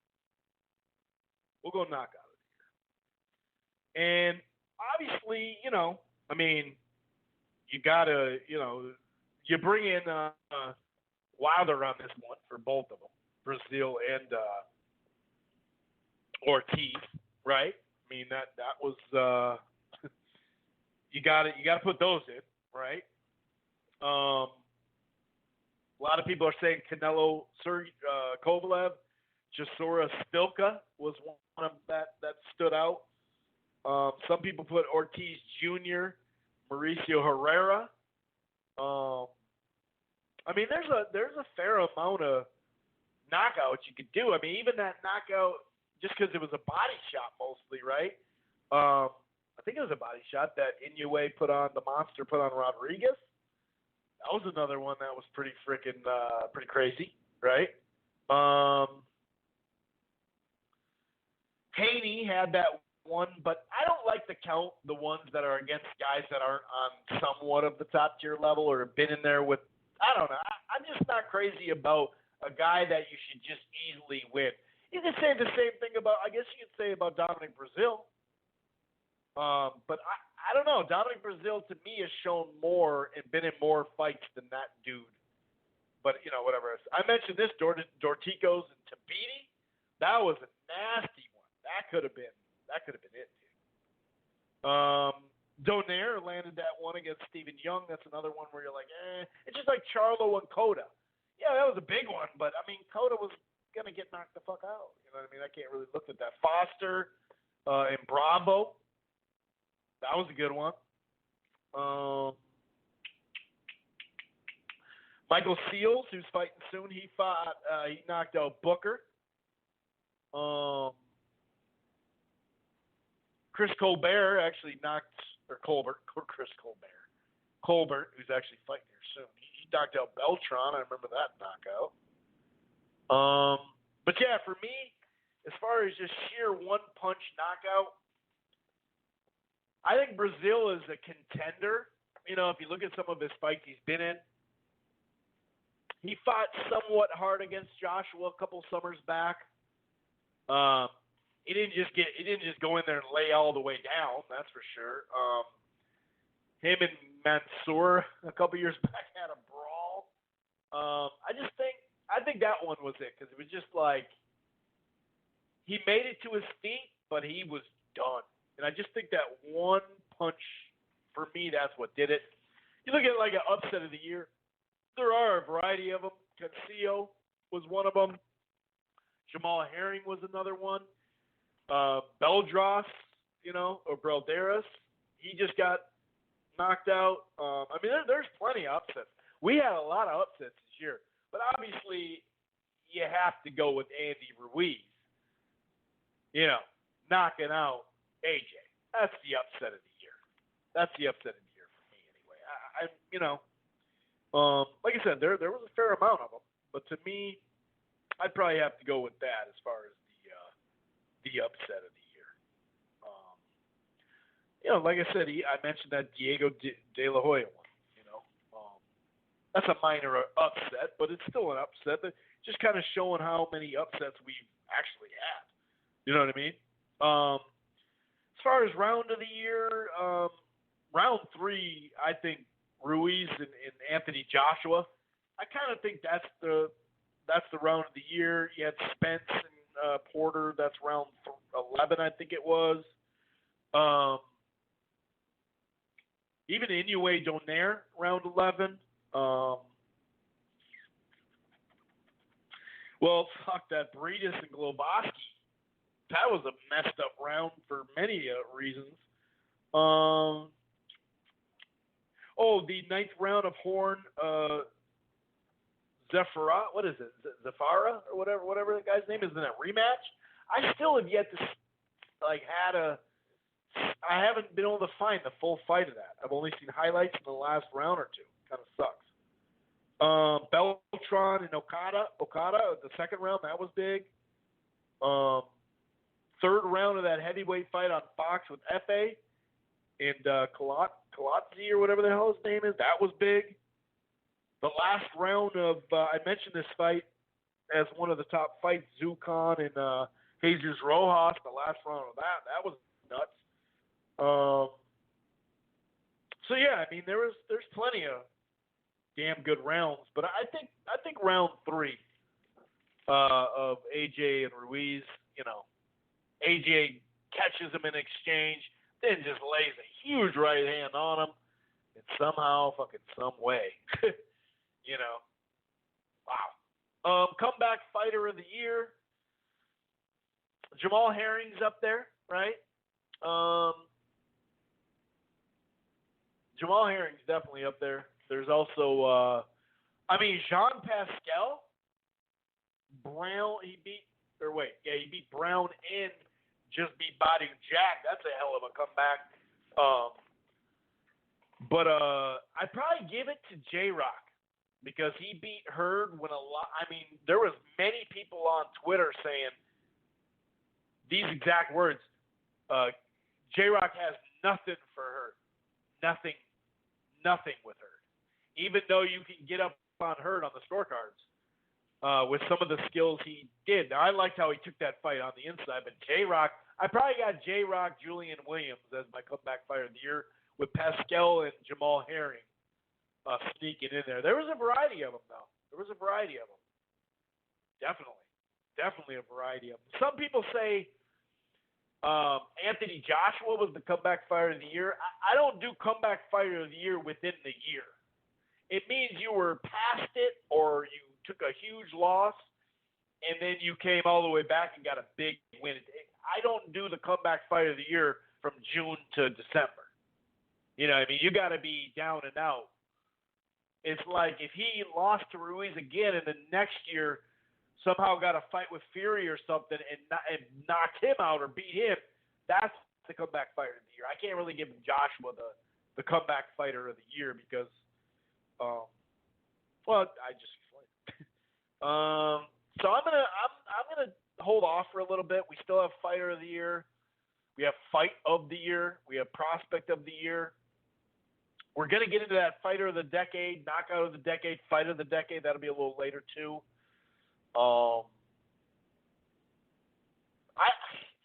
There wasn't a ton of robberies where you're just like, dude, are you kidding me? It was really scorecard robberies where you're just like, how in the world is that a 10-2 fight? How did you score that 190? That type of shit. 120 to 108. Oh, are you fucking kidding me? You know what I mean? Like I thought that Hogan beat Munguia. To me, that was I thought he won the fight, and he lost. So it's a scorecard robbery. I guess you can call it like that, because it wasn't like 10-2 or probably not even 9-3, right? But I had him winning cleanly, a competitive fight. But I had Hogan winning that fight. But I gotta admit, there wasn't a ton of just straight up robberies. There really wasn't. It's just some of those. Yeah, they got the right guy, but what the fuck is that scorecard? You know what I mean? Or maybe a draw where you're like, nah, that shouldn't have been a draw. You know what I mean? So yeah, we're getting into the fight of the year, fight of the year, network of the year. I think that's a really good debate between Fox and DAZN and a couple other ones that we'll get into in just a second. I'm going to go ahead and bring in 310 and see what is popping. What's going on, 310? How the hell are you? Merry Christmas, Happy New Year, and all that other good stuff. I hope you had the last, chunk of, say, 10 days or so of a little relaxation. You know what I mean? I know that you work hard, man. Oh, yeah. Well, no, usually not really, but actually, I didn't even realize it was even New Year's and stuff. But yeah, no, it's cool, man. It was, not like I did much, but it was good. Stayed healthy. I don't really drink that much anymore, so I think I drank probably 4 beers this entire year. No, maybe like 4 beers and like 3 drinks. That's fucking awesome. Wow. It's pretty healthy. Yeah. Yeah. Yeah. I drink like when I'm up north on the lake and stuff like that, you know what I mean? And like maybe after a fight or a big fight event, maybe I'll drink after it because I like to be somewhat, I'll maybe have something, put something in the air and shit like that, but like I don't get super wasted during a fight because I want to score it and shit like that and watch it. But yeah, I only get drunk maybe a handful of times a year, and it makes a difference. Yeah, man, I used to drink every fucking day, literally, every single day. Just a lot of wine, not like straight up liquor, but just wine every day. But I mean, after a while, you just start like viewing it as poison, and it really is poison, man. It's so much healthier without it. So like, but yeah, so the reason why I didn't really do much for New Year's was kind of working and stuff like that. That nootropics thing I was telling you that a couple of years ago. We've been doing that. It's been pretty awesome. So yeah. Okay. Cool. Yeah. That's nice. Yeah. Not the podcast, actual company and stuff. So like. Right. But yeah, man. Right. Before I forget, by the way, you fucking mentioned no robberies. Yeah, there weren't that many, but did we forget about Derevchenko and Golovkin? I mean, it wasn't that bad, but I mean, I thought that Golovkin lost a solid 8 rounds. That was a straight up robbery, unanimous decision in the fucking other direction. That was a pretty big robbery. Let me look at the scorecards on that one again. So I thought it was a competitive enough fight not to call it a robbery, but let me look at the scorecards because that is a good one. I thought it was. Don't get me wrong. I mean, solid win. I thought it was a solid win for Derevchenko, but not like, like you said. I mean, it was cool. Yeah, it was a competitive win. I wouldn't say it was a close. Right. So it was 115-112 and 2-114-113. So it wasn't unanimous. It wasn't unanimous, but. Oh, was it? It was unanimous. Oh, it was. Okay, yeah. Right on that. I did. Yeah. That's true. That's a good point. It shouldn't have been unanimous. It could have been a draw, or could have been even a majority or split or something. You're right. Derevchenko deserved one of those scorecards at least. He ran away with a lot of those later rounds. He ran away with a lot of those fucking later rounds, But I'm sure he's not really like too bummed out about it. I mean, it feels like the general consensus is, everyone knows who he is now, and people pretty much view him as winning that fight. So I'm pretty sure whatever he's going to be in next is going to be pretty awesome. Good point. I did Jean Pascal and Badou Jack this past weekend. I just watched that yesterday. And I was like, how I used to always hate on fucking Badou Jack, but I mean, sometimes you got to just sit back and fucking you got to appreciate these guys, man. I mean, I would hate on every single one of his fights, but seeing his tenacity and the way, he was still, he obviously always comes on late, in the later rounds, but the fact that, Jean Pascal was just coming at him with this random ass, like wild, unpredictable shit with pretty good conditioning too. Very, very sporadic. So the fact that he was able to remain focused, that was pretty awesome. I mean, definitely one of the best fights I've seen. I mean, it's really awesome, really, really awesome. Jean Pascal, like holy shit, like that way that he fought is like it's like a sloppier version of Sean Porter, but it's like he's not landing shit, but you want to kind of give him the rounds just because he's just moving. You know what I mean? He's like doing shit. He deals a lot of rounds in the last 30 seconds. Yeah. But when he does land, it fucking lands. You know what I mean? Yeah. And the way that he throws that overhand right, it's like, it's definitely the sneakiest fucking overhand right that I've ever seen. I used to just think that it was just sloppy as hell, and he was just like, just some dude just trying to knock people out all the time. It's like, but the way that he throws it, he almost like throws it behind his head. The guy doesn't see it, and he just throws it like so high, but like behind himself, and the dude like just doesn't see it. I think that's what happened with Badu. What, in the fourth round? That was pretty fucking awesome, man. That was a great fight. Another Badu Jack fucking classic, man. I fucking like this guy now. Shit, you know. Well, just to see him going through that Brown fight with that fucking headbutt cut too, dude. Like he kept going. That shit was bad, dude. That looked like out of a fucking Stephen King movie. Stephen King. Yeah, man. And I don't know. I'm always like crazy hyped about whatever I just saw, but after watching that this past weekend, I was like, shit, man. Jean Pascal is my fucking fighter of the year. I mean, because. Are we going to talk about boxer of the year? Yeah, man. I mean, we're not talking about boxer of the year. We're talking about fighter of the year. Definition of a fighter, that's exactly what the fuck this guy is, man. He fucking, all the way, he just kept on coming and coming and coming. When you think he's getting tired, he just, all of a sudden gets these, like, third and fourth and fifth wins. It's just, so exciting. I don't really remember him being that exciting back in the day, just explosive all the time. Maybe, I don't know. Yeah, he didn't work as much as he did in this fight, in his last two fights either. He would literally do the 30-second thing, Yeah, and I feel like now he does that weird, like a sidestep and jab a little bit, like, when he's almost like taking breaks or something, or when he's really doing nothing. It seems like he's doing stuff because he'll like throw like 2-3 jabs, double and triple up on a jab. It's not doing anything. It's not hitting the guy, but he's like circling as he's doing it, and like he just makes it seem like he's like a little bit more busy. So I don't know, man. After seeing that, I feel like he's my fighter of the year. That's 100%. I was hating on him. Remember when he fought Alvarez? I was like, dude, come on. This dude fucking passed it. How the hell is Alvarez not getting him out of there? Fuck Alvarez. He's not shit. And then I was thinking similar shit about Bivol. Even though I don't remember that fight that much, but I was like, come on. How come they're not getting him out of there? And then, the Marcus Brown fight, and then this fight, it's like shit, Pretty awesome. He deserves it, 100%. How'd you score it? I had it. I mean, that 6-6, 7-5 either guy, I was totally okay with.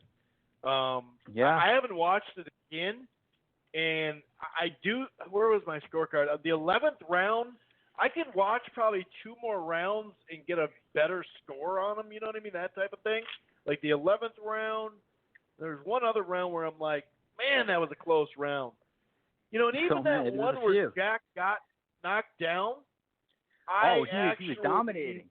He was dominating that round. Yeah, exactly. That was his so best then round. I'm like, fuck, dude, like, And but then, it was such a when big you actually shot that you could go 10-8, Oh, yeah. You kind of had to. But if you actually just look at the fight, just by like the third or fourth round, I was like, wow, this is really a fucking awesome fight. Just because when you look at the styles, it's a perfect fight. I mean, you got Badou Jack, who's so orthodox. He's not straight up and down, but he's just like, he's a very like, I don't want to say basic because that's always like has a connotation to him like not being a good fighter, but you know what I mean. He's not like no real special effects. He does everything good. Nothing really too great, and then you got fucking Jean Pascal, the complete opposite, who's just like, he's just making shit up as he's going along. It's all fucking, he's really just dependent on like whatever he feels right at the time, which is like kind of crazy. So that's what made the fight cool, but it's actually a little bit easier to score when you think about it, like, dude, because it's like one round goes to each guy, right, for the knockdowns. It was almost like the DeGale fight. And then it's like which guy won 5 rounds or more, like the majority of the rounds. You really got to, it's really just 10 rounds. I think Jack pulled it out like a little bit, but I'm not like, Yeah. Yeah, I originally put Badou Jack 6-6 or 7-5, but I was okay with either. I was okay that Pascal won the fight because there's some swing rounds in there, So And also, when you he lose was 3 hustling. out of the first 4 rounds and one of them's a knockdown, it's tough. You know what I mean? It's tough to, like, get back. Actually, I gave the 5th too. So I had him winning 4 out of the first 5. I had Pascal winning. So Yeah. But That that's the story of every Bobby Jack fight. Remember, he got knocked down in the first round against James DeGale, first or second round. Yeah, but it's You know, normally 5 or 6 rounds before he wins 1 round. You know what I mean? Oh yeah. Well, against what's his face?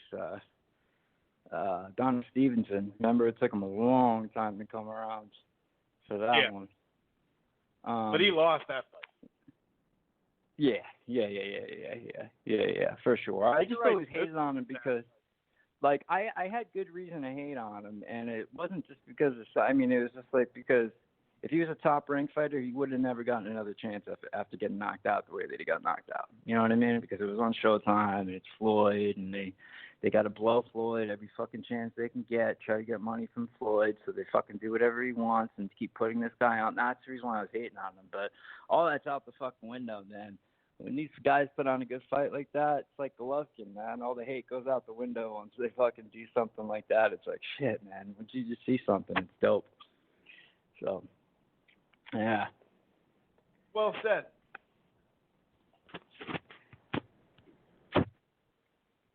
What'd you think of that? What'd you think of Tank and Gamboa? You see that at all? Yeah. I watched it. It was, I mean, I was obviously, you know, everyone was expecting him to get him out. I was actually impressed by Gamboa, and it was actually pretty interesting too, because I was like, maybe like the reason why Gamboa always get knocked out all the time, it's always the same thing every time, because the guy fucking hurts him and he needs to get his get back. You know, he's like, fuck that. Let me fucking knock this guy out because he just knocked me down. And then that's when he always gets knocked out. So this time he had a fucking, right, like he, whatever, he hurt his, what is it called? His Achilles heel, right? Like, so he, like, completely tore that.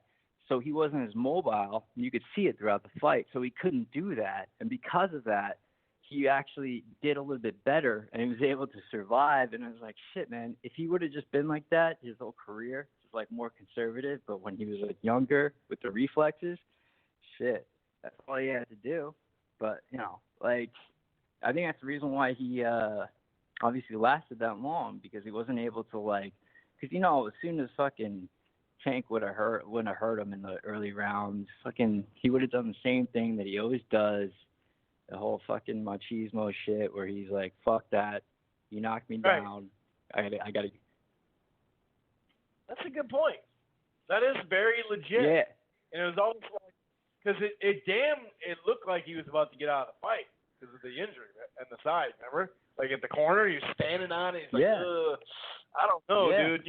You're like, it's not the shoe. He's got to be hurt. He looks hurt, you know, but that's a good point. I never thought about it like that. And you can tell that there was moments in the middle of the fight where Gervonta was worried about going 10 rounds for the first time. And he held about 2 or 3 rounds. His punch rate went way down. Then it picked back up, and then he got the knockout. But I think that had to do with not 100% camp. You know what I mean? That's also, it's also hilarious with the whole Tank situation. It's like, this is your first time moving up in fucking weight, and you don't make weight? Right. Come the fuck on, man. Come on, man. You gotta That's not good, dude. You know, when you just move up, you got to make 135. Of course, man. When you first move up, I mean, like, shit. But that right there, that's not like a health thing. That's not a fucking like diet thing. That's just straight up, just no discipline. Doesn't give a shit. Is like more worried about like. He's like looking down at his fucking wrist, and he's like, "Holy shit! Look at my fucking watch. It's amazing. Like, fuck this. Like, you know what I mean? Like, he's like not really focused on like, you know. And it's gonna. I mean, yeah, he has the ability, you know, the physical ability, you know, to get away with it for now, but it's going to catch up with him in a couple of years. We'll see. You know what I mean? We will. But it goes to show, like, how much of also, by 2020, they got to put him in with Santa Cruz or somebody so he can, you know, if you keep putting him in with a certain level, he's going to probably adapt to that instead of like, oh, shit, I got a big fight up. I got to go 100%. You can just tell he wasn't going combo either. He was looking for the one-punch highlight reel. Yeah, he didn't really give a shit, or he was just trying to conserve his energy. Like, what? I mean, who knows? But it's just like, you know, the weight thing. That's just you know, it says a lot, you know, about his character or his dedication to the sport, really, you know, and it will catch up to him. I mean, he definitely doesn't believe that, but it will catch up to him for sure. The fucking Gamboa thing, though, makes you think, like, you know, because you just see Chavez Jr. fucking quit because, like, his eye hurts or some shit, or, like, his, like, I don't know what the hell happened to him. Like, his hand couldn't see, he couldn't breathe. Like, we didn't know which one. Like, he heard his cell phone in the corner. He had to fucking pick up his phone or something and fucking leave the fight, like some shit like that. Like, when you see that, and then you see fucking Gamboa fight for 10 fucking rounds, you know, with I mean, what they said is straight up he tore his Achilles heel. I mean, that's I mean, I'm not really too familiar with that injury, but that's supposed to be pretty painful. Like, like, you know, I mean, ruptured it, didn't tear. Because when you tear it, it's like a 9-month process. But still, it's very, I mean, but a rupture is really. Exactly, and he's somebody who's been knocked out how many times? And look at where he is in his career, and he's 38. He has all the reason in the world to be like, man, fuck my foot. All right. Good. Cool, guys. Thanks for the payday, guys. I'm out. And what did he do? He fucking stuck in there. Like, you know, like, that's the difference.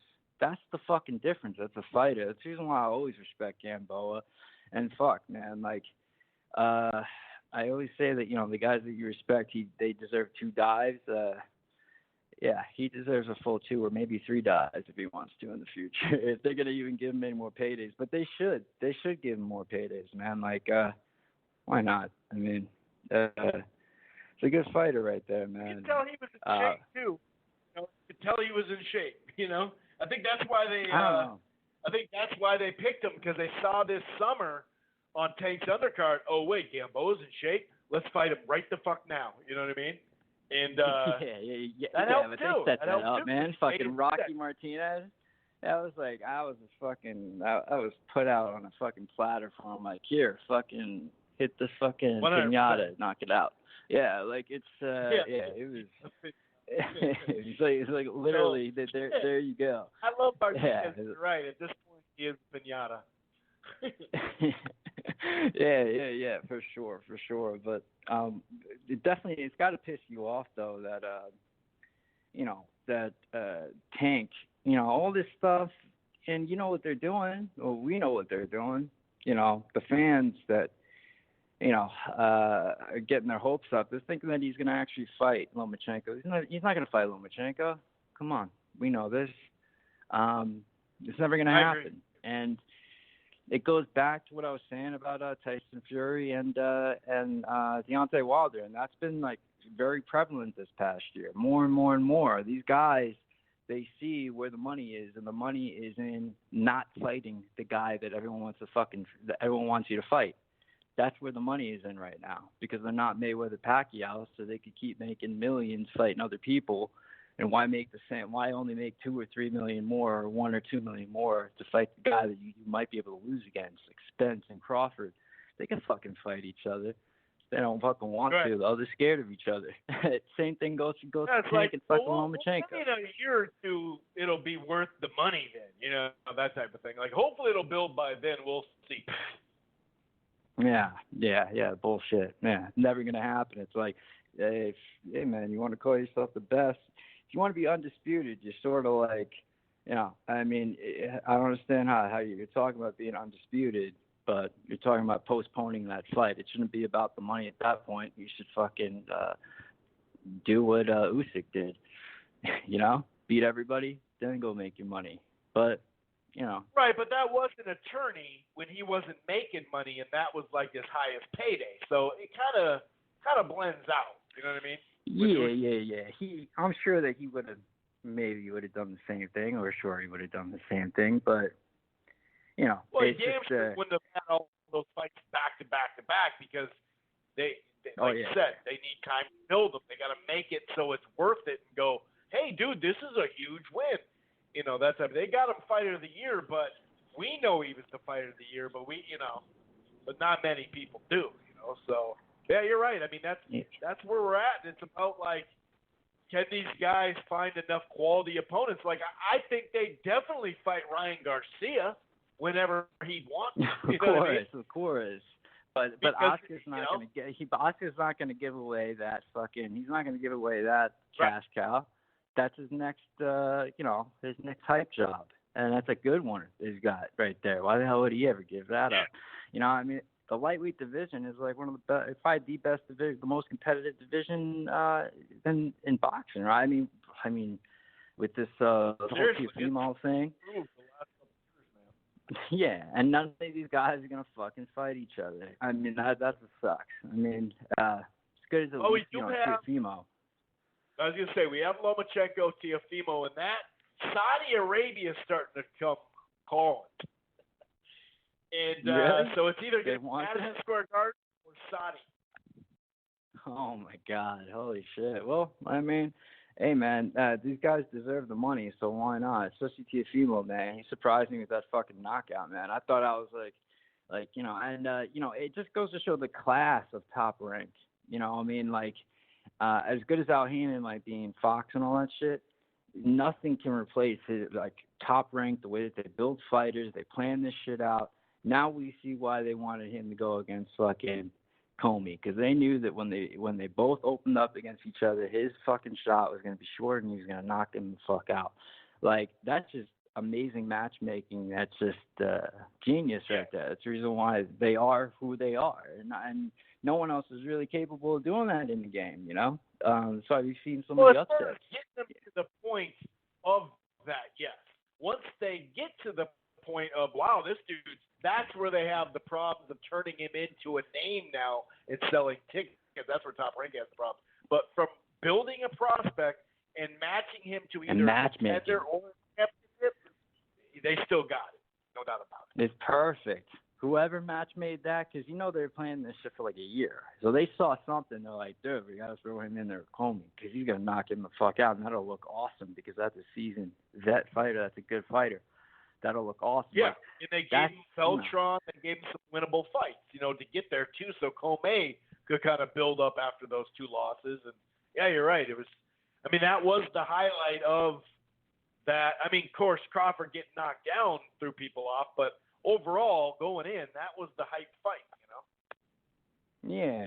And knockdowns, the more, I guess everyone's like this, the more fights you watch over the years, the less the less you give a shit about knockdowns, unless the guy's hurt. It really depends on how hurt he is.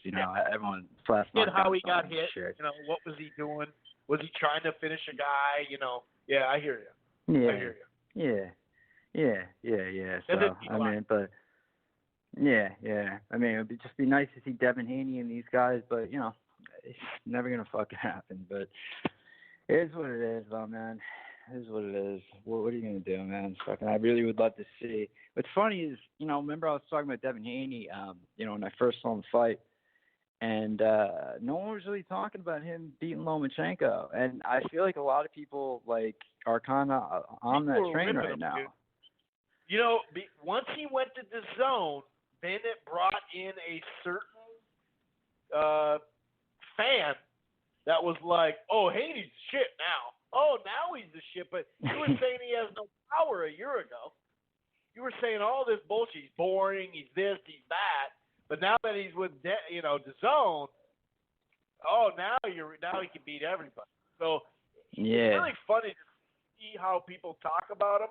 And then when he signs with something or whatever, then you can see how all of a sudden now everybody's pumped about him. It's just like Tevin Farmer. No offense to Tevin Farmer. I like his skill. I love his story. I love how he was 12-4, and then now he's on a streak. But his level of competition has been porous.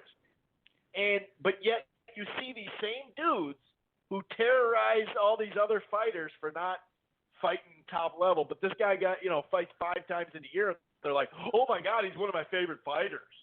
Oh really? Why? He's not fighting anybody. Like, why didn't you like him before this? So he had to sign to the zone for you to like him, But that's the reason why I don't like watching prospect fights. Because thing, you know what I mean? Plenty of fanboys that no matter what PBC does, they're just gonna, oh yeah, that's this, that, he should have done this and whatever. But it's funny to see this shit. I'm a fucking huge fan of Devin Haney though, and I'm really, because you saw, I guess you saw a couple flaws in his game, because I remember you mentioned something about like he like you saw like a couple things that he was like, he was still building. I didn't see that building process. I just saw the fucking perfection. That's why I don't like watching the fucking the prospect fights, because then it like, then you're like, I don't know, if you really have in your gut, if you really feel like a fight is special, that's like tainted. If you saw him like fucking, like if I saw Errol Spence get hit by Marte and get hurt by him, and if I was watching him come up, I wouldn't think the same of him. You know what I mean? Same sort of thing. So that's the whole reasoning behind not watching the prospects. Especially when you're talking about the first 10 to 15 fights. You know what I mean? That's different. Yeah. I don't really pay attention to those. But once he started fighting people, then I started paying attention when he was on Showbox and stuff like that, And I was like, okay, Burgos? Yeah, Burgos is a solid guy, or this guy, then it was okay, But yeah, I try not to get caught up in them like that either. That's why I don't do the prospect of the year with a guy with 6 fights, because unless it's like Lomachenko or but what's the point of and that? I feel like we would have goes to prospect contender, Yeah, like I feel like we would have been able to call that Teofimo fight too. If I hadn't seen a couple of Teofimo's fights before, I think I would have called the knockout. I've been like, oh yeah, there's a new guy coming up. This is what they're setting up. They must know something. Yeah, he's gonna knock him out. That's like, but because I saw a couple of Teofimo fights, especially the one before that, I was like, oh yeah, he's capable of going the distance. It's probably gonna happen. Like mistakes do happen. Like, it's not all marketing. Like, these are real fights most of the time. So like, true. You know what I mean? So like, yeah, that's what sucks about it. But is Virgil Ortiz considered a prospect still? Well, he's funny you say, because he's my prospect of the year, because he went from prospect to contender.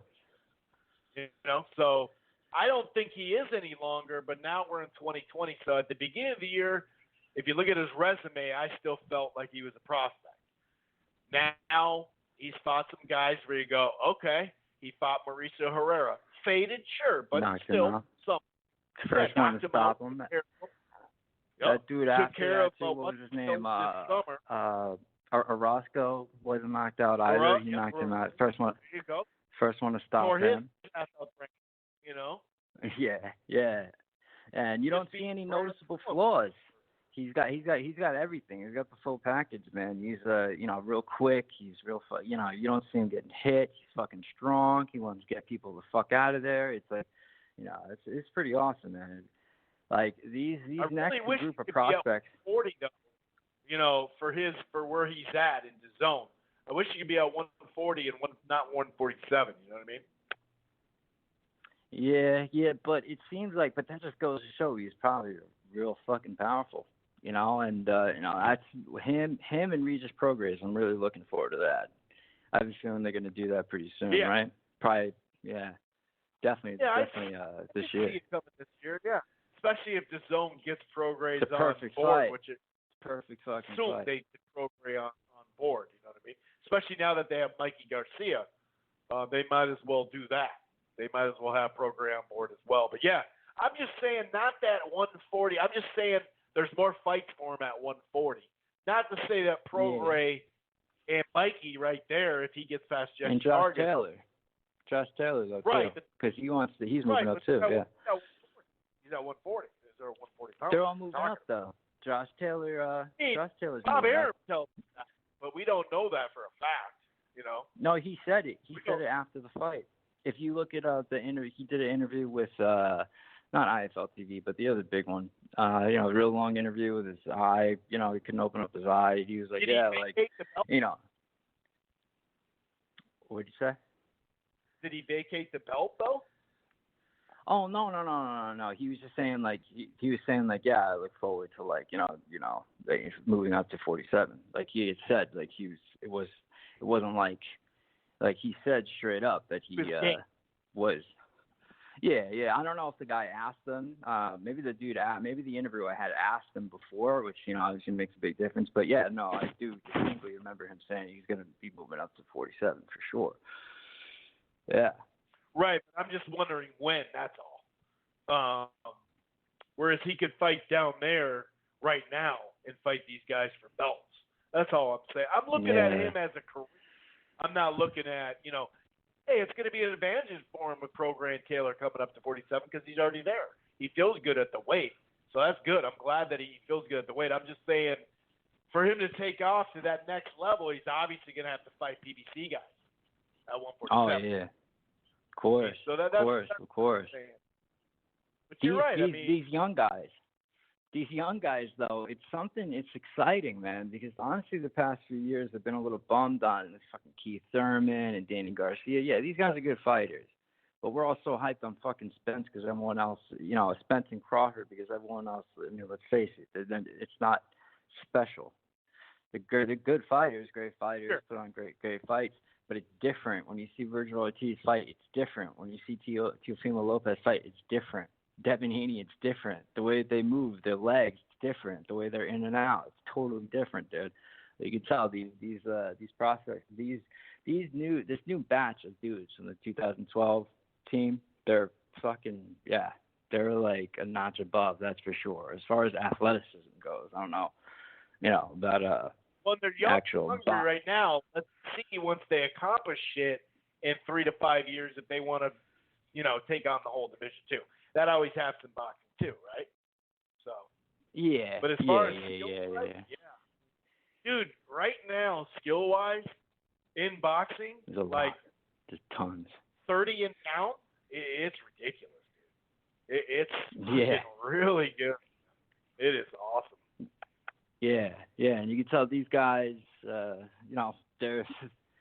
going to grow into, Teofimo, these guys, it's going to be like a dope welterweight squad, in the next 3-4 years. That's like for sure. Because they're, it's different. You could tell. A lot of special dudes coming up, man. That's for sure. I feel like this past year has been the year of upsets, right? I don't remember a year where there was more upsets. Like, there's been so many fucking upsets. When you were given the rundown on all these months, I was like, holy shit, that fight was this year. That fight was this year. Holy shit. Wow. Like, this year. Yeah. It took a while to get going, but man, once it got going. It was, I think because so much was going on that you didn't really take a step back and actually compare it. You wanted to wait until to see what happened. But dude, this year, it's a lot better than 2017. And 2017 was the best year of boxing that I remember, in a long time. This year is a lot better than that. Just being honest, it is. It's so much shit. When you have a lot of upsets like that, it's fucking dope as hell. Yeah, the World Boxing Super Series helped too. Because then you get the good semifinals potentially, but you're almost guaranteed good finals, you know what I mean? That helps too. I really hope that comes back. I don't know if it's gonna, but I really hope it does. They haven't even finished the cruiserweight. That's weird. I never understood how they just did that again. They just did cruiserweight again. What the fuck? Because they can match them up. It's weird, but they can match them up. You got to remember, some of these divisions they can't even do it in. You can't do it in heavyweight. Can't do it in. You really can't do it in super middleweight because you're not going to have all those guys agree. You can't do it at welterweight. There's certain weights that they're already figuring out. They should just do it, but just for the trophy. Because they're figuring it out. If they just do it for the trophy, though, at heavyweight or something, the guy who wins is going to be the number one contender, the guy that everyone's looking forward to fighting everybody. You don't have to throw all the belts on the line, but, it's still cool. I mean, it's definitely still cool. No, I know, No. but I'm just saying they have to pick some of those divisions because they know they can get the fighters in them. Yeah. That place. Yeah, for sure. Yeah. You could definitely tell that's definitely the reason why. I agree with you, by the way, on the upset of the year. 100%. That's J-Rock, and that says a lot. And because you got fucking Andy Ruiz. Andy Ruiz and Joshua, but I got comeback fighter J-Rock. I got comeback fighter. I think because to me, here's the deal. I think that I Harrison, feel like that was the upset, man. And that was Him a and big Hurd. upset. But Harrison had already shown to be losing on 3 scorecards in a row and winning by knockout or knockdown on Erislandy Lara. So to me, it felt like, well, I feel confident that J-Rock can win rounds, I don't know. And also he stopped Joshua. So I think the comeback fighter of the year is J-Rock. I think the upset is Ruiz. But let's face it, we all knew that AJ wasn't fucking this guy. He wasn't the next fucking great fucking heavyweight. We were sort of just we were like, okay, cool, yeah, there's a new group of heavyweights. Yeah, cool. Hurd got hit plenty of times with 3 wins though. I mean that dude got hit all day. He wasn't. Oh, he may have been yeah. looking at so I don't know. Yeah, that's what I mean. We never really thought shit of AJ to begin with. We kind of knew. I'm not gonna say he was a fraud, but that he wasn't anybody could beat him. You know what I mean? We don't know. You throw Pulev in there, if he knocks him out, is it gonna be really that big of a surprise? No. I mean, he was always like that sort of I mean, he's an exciting I guess fighter. I just saw. If you would have told me, if you would have asked me, hey, who's got the better chance to upset someone? I'd probably say J-Rock over Ruiz. For sure. Yeah. But you yeah. do make a good point. You make a good point. Yeah. And he was coming off the Erislandy Lara victory too. Yeah, because I also I want to hold Jarrett Hurd up higher than fucking AJ. I mean, come on, what the fuck? I mean, fair, but I'm just saying style. The style of Hurd was gonna catch up to him at some point. Oh yeah. That was a great fight too. Just the way that it panned out. The whole Better Biev and Vostik, shit. That was a real real fight. It was you almost felt bad for. You almost felt bad for Vostik at times. You could tell he was really, he's really hurting, trying to keep on going, but he couldn't. There was just so many fights like that, man. That wasn't really considered an upset. On paper, it seemed like it though, because Vostik, it just seemed like he had, the outside boxing skill that was going to be able to, at least make Better Biev have problems, but the fact that Better Biev was that fucking savvy on the inside and getting close, that was fucking awesome too.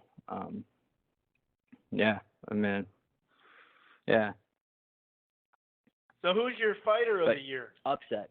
Or fight of the year? What's your fight of the year and fighter of the year? That's what I was trying. Oh yeah, fighter of the year, Gene Pascal. Fuck that. You know what I mean? Because fighter. Sure. Okay. If I want to say, okay, if we're gonna say boxer. I don't know. Boxer of the year. Who would that be? I don't know. That's tough. You got Canelo, you got Inoue, you got Spence, you got I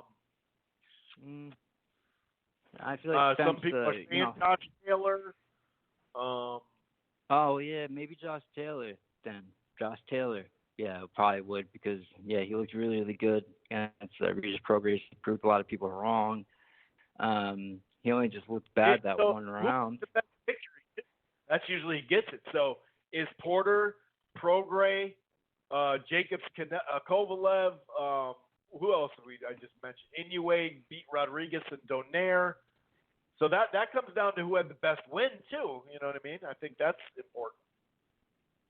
Yeah. I feel I guess I guess Regis progress wasn't that proven yet, so I don't know if I should say Josh Taylor, but I guess you got to say Canelo. Yeah, because that's what I got. he fought Danny Jacobs this year, right? So like, I mean, come on, I mean, he beat him. So like,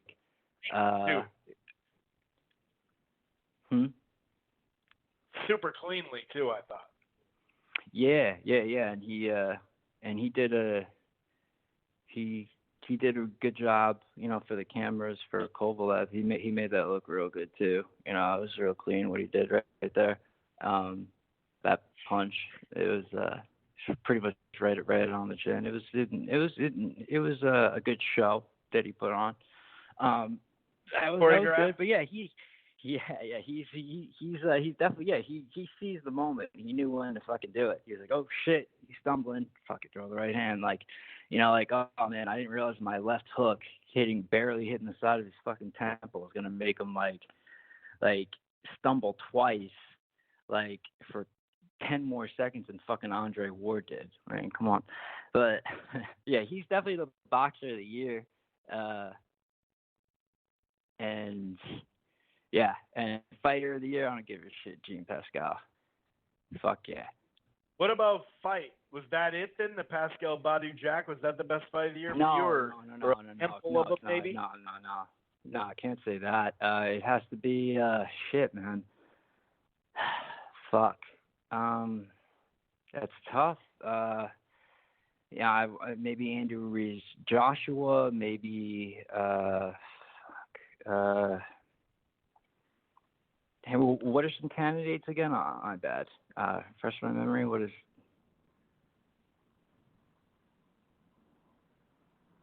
All right. It's Joshua Ruiz 1. It's Hurd Williams. It's Roman Donaghy. It's Peterson Lipinets. It's Pacquiao Thurman.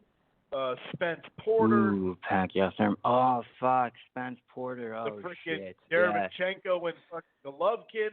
Even, I thought Taylor, we were just Ray Taylor. That was another good one. Hooker Ramirez. Yeah. Hooker Ramirez. Holy shit. Yeah, it's definitely I feel like I want to name 3 of them. But just for my preference of divisions, I got to say Spence Porter. 100%. I still, watch that fight every now and then. Like I have it in my, I'm one of the I'm actually recording. on repeat. I recorded it tonight because it ran on FS1. I recorded it tonight. I'm gonna watch that at some point in the next 10 days. Oh yeah. I'm sure I could text you an MP4. I got a dope MP4 file, 1080p. The ones they were taking it down on Daily Motion, but I got it quick. I got a awesome copy of that. But yeah, I still watch that shit all the time. Yeah, that's definitely number 1. That's got to be number 1 for sure. Yeah, man, definitely. Spence Porter. You got anything? Real quick. Fighter of the decade. Decade. Is it Mayweather? Is it Pacquiao? Is it Andre Ward? Or is it Canelo? That's basically what people have been saying. Those three, or 4. Pac, Floyd, Ward. What, Floyd? Floyd is in the fucking actually in the discussion. When did he stop fighting? He stopped fighting midway through the decade, right? 2015. Yeah, he's only 5 years. But remember, he has Canelo, he has Pacquiao, he has Cotto, he has Mosley, he has Maidana. He has 4 Hall of Famers on his resume in the 2010 to 20. I'm just saying. Yeah. Who was better than him for opponents? Oh yeah. He was definitely the best. You know what I mean? He was definitely the best. Win. He was definitely the best. But over time, you got to look at a guy. I would more lean towards Pacquiao, just because. And I never was. I was always hating on Pacquiao during the whole, bullshit between them. No, that's just. Yeah, I hear you. Just because of the fucking Thurman fight. Literally, and it's. I feel like it surprised a lot of people. the fact that he's still there, he's still moving, and he's fucking taking punches, and he's like, I mean, as far as like fighter goes, yeah. Well, you can't just That's say what Thurman wins the whole decade. Oh no, I mean, you no. can. Just because you have a of right. what he's doing afterwards. let's- and like Let's look at Pacquiao though for the decade. So he had Margarito. He had a fight, the last fight with Marquez. He had, 2 fights with Marquez. My fault. 3 and 4. He had Thurman. He had Floyd. I guess my problem with him is he's got, and Bradley. I should say that, Bradley too. My thing is his down performances where he didn't train that much against like a Rios or a Horn or a Algieri, where you could tell he wasn't trained fully. I think that plays into it too. But yeah. Couple guys he could. Marquez, 2 fights with Marquez, Mm-hmm. Thurman, and Floyd, and Bradley. That's what Pacquiao And did. Thurman doesn't really count, but what Thurman symbolizes is he like showed like one of the best fighters in this era. He showed that it counts. like even still that like these guys are nowhere near his level or Floyd's level. Like that's what he proved. It definitely counts. I'm right there with you. But now the Marquez 3. That was a tight-ass fight. Who he had winning, whatever. I had Marquez winning, but definitely Marquez. No. Marquez fucking won that right. easy. So he lost to Marquez, then got started to Marquez, right? Yeah. Great fight. That's the fight of the decade in my mind. That fight right there. Oh yeah, man. I was gonna get this artist over here to fucking paint that Marquez on the fucking thing, like over like behind my bar. I wanted to have it like fucking painted like him standing up on the thing with a broken nose and fucking Pacquiao behind him. That's so dope. Like, yeah, man, that's like that's the fight of the year and the knockout. To me, that's the fight of the decade and the knockout of the decade. Is that fight right 100%. And the fact that Marquez is like, fuck it, no more rematches. Like, that's it. Yeah, to pay me $1 million step in that. Yeah, he's like, nah, Bob. He made me. That fight by Marquez made me go back and watch that first fight over and over and over again. And just watching, keep coming back and just stay focused. Even though he's fucking down, he has to win every fucking round. That was when he was down too. People don't like to talk about that, but he got tagged when he was down. Oh yeah. And when Pacquiao was fucking running through everybody, so like. Yep. He's definitely my my favorite fighter of this past decade. Yeah. That's 100%. Most people's probably, but I guess Pacquiao fighter of the decade. Was that back-to-back fighter of the decades? Then did you give him the 2000 to 2010 too? No, because a lot of people did. No. I had Floyd all the way for that. Like I didn't really think much of Pacquiao until like later on actually after Floyd beat him and stuff. So then I like started actually realizing. But yeah, one other thing though. Yes, sir. That we can't forget. Okay. You know what's weird? I've actually been calling in. This is the 4th fucking year I've called in. I think. Isn't that fucking insane? That's fucking insane.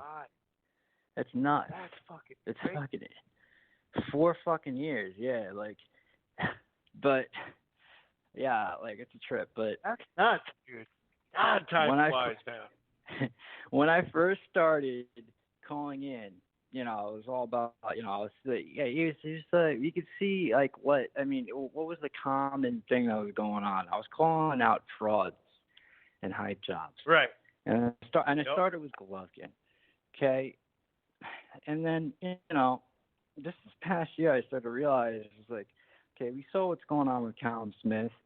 We already know that fucking Eddie Hearn is sacrificing him. He's, he knows what's going on, and he's, he's going to let Billy Joe Saunders take care of that. This way he doesn't, This way, it's not that bad.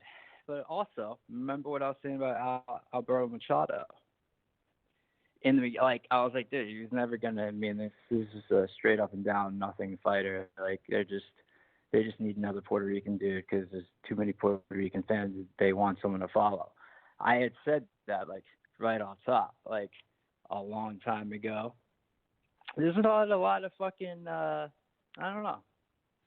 I was just looking at that and I was like, yeah, I didn't even realize, but yeah, when there's a hype job. Yeah, it's been well documented. And I say he's a hype job. Of stuff we talked about how it turned out, been well documented. Yeah, and Golovkin. I mean, because we were about like we didn't really fully know until really this Derevchenko loss. I mean, yeah, we saw like a lot of hints of it, and yeah, it could have possibly been true, but it wasn't validated until then. So people gotta wonder, like, listeners, when I'm hating on fucking these fighters. I'm just talking about a dude being a hype job. I don't know, man. I've never actually been wrong about hype jobs, so I don't know. Well, another for that, Mark, is you watching the fight then, and then saying, you know what? I'll give Golovkin credit for these things. Now that you've seen him fight a high-level guy too, so you could say, well, he lost the fight, but you know what? I have more respect for him. And I think that's cool, too, because so many people in this freaking business are just haters. And on podcasts and videos and Twitter, they cannot admit even 30% wrong on something. You know what I mean? Where you're like, not wrong, but you know what I mean? Where you're like, but I will give credit here, because credit due. And that's something that you do as well. And no, I don't see that much where someone just quote unquote tears someone down and then they stick to it no matter what. That's not you. You actually said you had more respect for Golovkin after those fights. Oh yeah. And even when I just called in now with Badr Jack, I despise this fucking guy for a while. Perfect example. I actually thought we used to have debates like crazy about his fight. That's a great example. Yeah, guy, and I do believe, I feel like he should have gotten this decision. I felt like it was close, but like, I mean, it's just different when you see something in a guy. I mean, I don't know, but like I said, that's a difference. I mean, I think that those guys, the haters, they're not going to be around. Like, you know what I mean? They're not going to be paying attention that much. You know what I mean? That they're just, here for a year or two or three or whatever, then they're gone. Like, you know what I mean? But yeah, I mean, like, yeah, I'll hate on a dude, but like, when you see something, I mean, it's I mean, what are you going to do? It's the reason why we love the sport. It's not really hating. You're just being critical. Critical and hating isn't, the same thing. Yeah. Or just people getting freebies. Like I just, when I see a guy like Marquez having to work for it his whole career, losing his first professional fight, and then I see someone like Badr Jack get knocked out, and I know that if Badr Jack was signed to the top rank, he would have been done, gone. You never would have heard from him ever again. But because it was Mayweather Promotions, blah, blah, blah, like, like I see shit like that, and I'm like, kid, he's getting this bullshit. He's getting like, but, you can't blame the fighter, but, you're going to, like, I'm going to sit there and be like, man, he's getting fucking shit handed to him, man. Like, that's bullshit. Like, what about all these other guys? So that's always my reason for hating on him. Same thing with Golovkin, but.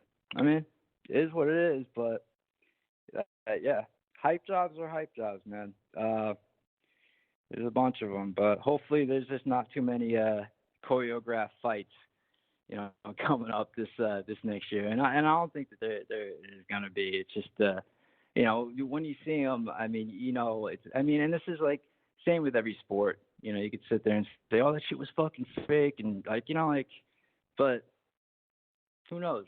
Like, it's whatever. I mean, if a guy decides to do that, he's going to do that. But, I would assume, most of these guys are real competitors at heart. They're not going to fucking, like, do shit like that. Like, I don't believe, I don't think that the whole thing is going to ever be staged. I just hope that it never comes to that. Like, you know what I mean? But that's the thing. But I don't think it will. I mean, I think it's cool. I think it's fine. It's just a couple weird fights here and there, but Oh yeah. Saw a lot of that this year. Saw a lot of that this year. It was bad. Too much. But You got anything else? I'm gonna kind of go through a couple No. of things, and then we'll let Lynn shut this puppy down. No, man. I appreciate you giving me the time on the show. I love the podcast. I still feel like it's the best one out there. It's the shit. I think you've been killing it, man. And I appreciate the time, man. Thanks. Well, I appreciate it, and I appreciate any help that you've given me behind the scenes as well. That maybe some people don't know. So I appreciate you calling in and the other stuff too, man. You take it easy, man. All right, man. See you later. All right. Later. Well, some of that was I did get to some of it. Canelo, I do have him as the fighter of the year. Danny Jacobs, he may fight at levels, but he's a top tier guy, proven. Golovkin still owes him a rematch in my mind. Even if you had Golovkin winning the fight, that's fine. But the shit was 7-5 then.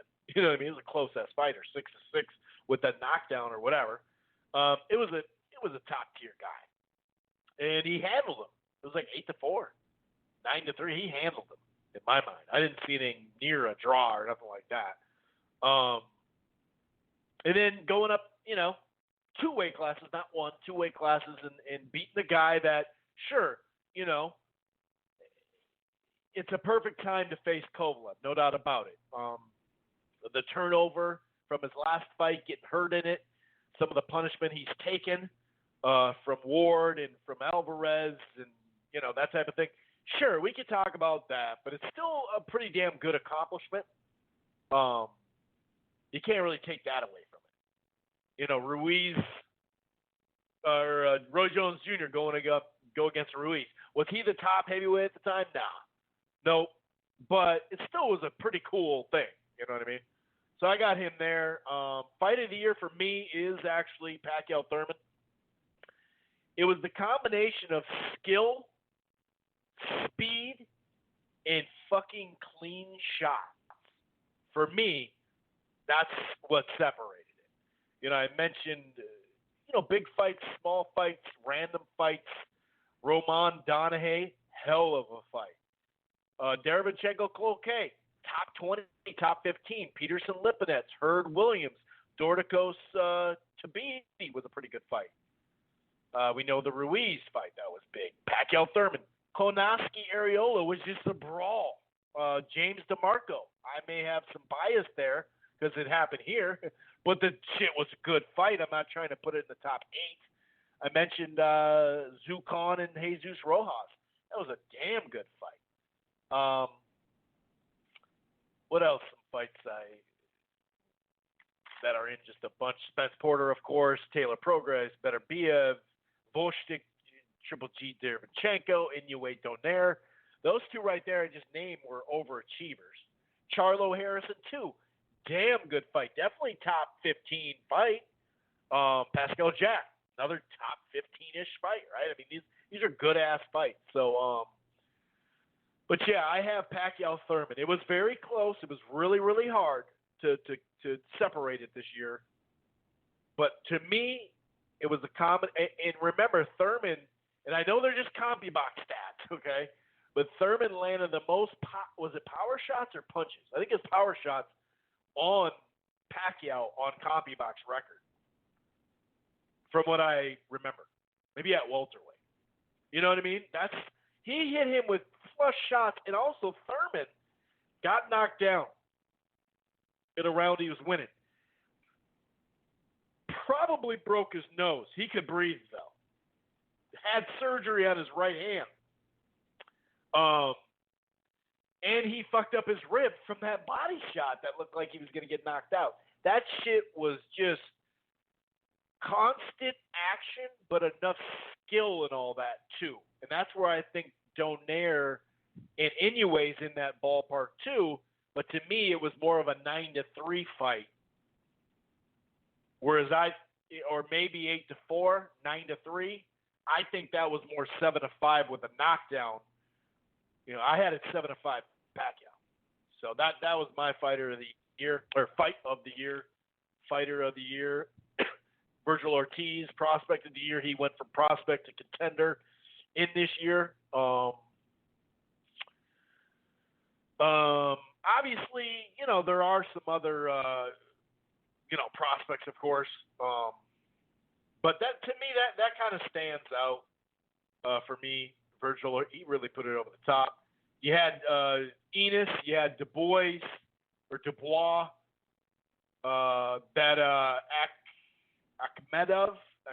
whatever. That dude's pretty damn good. Matamirov, or whatever how you say it. That guy's pretty damn good too. I gave Devin Haney the one this year. And then, or last year, I should say, because I thought he moved into contender already for this year.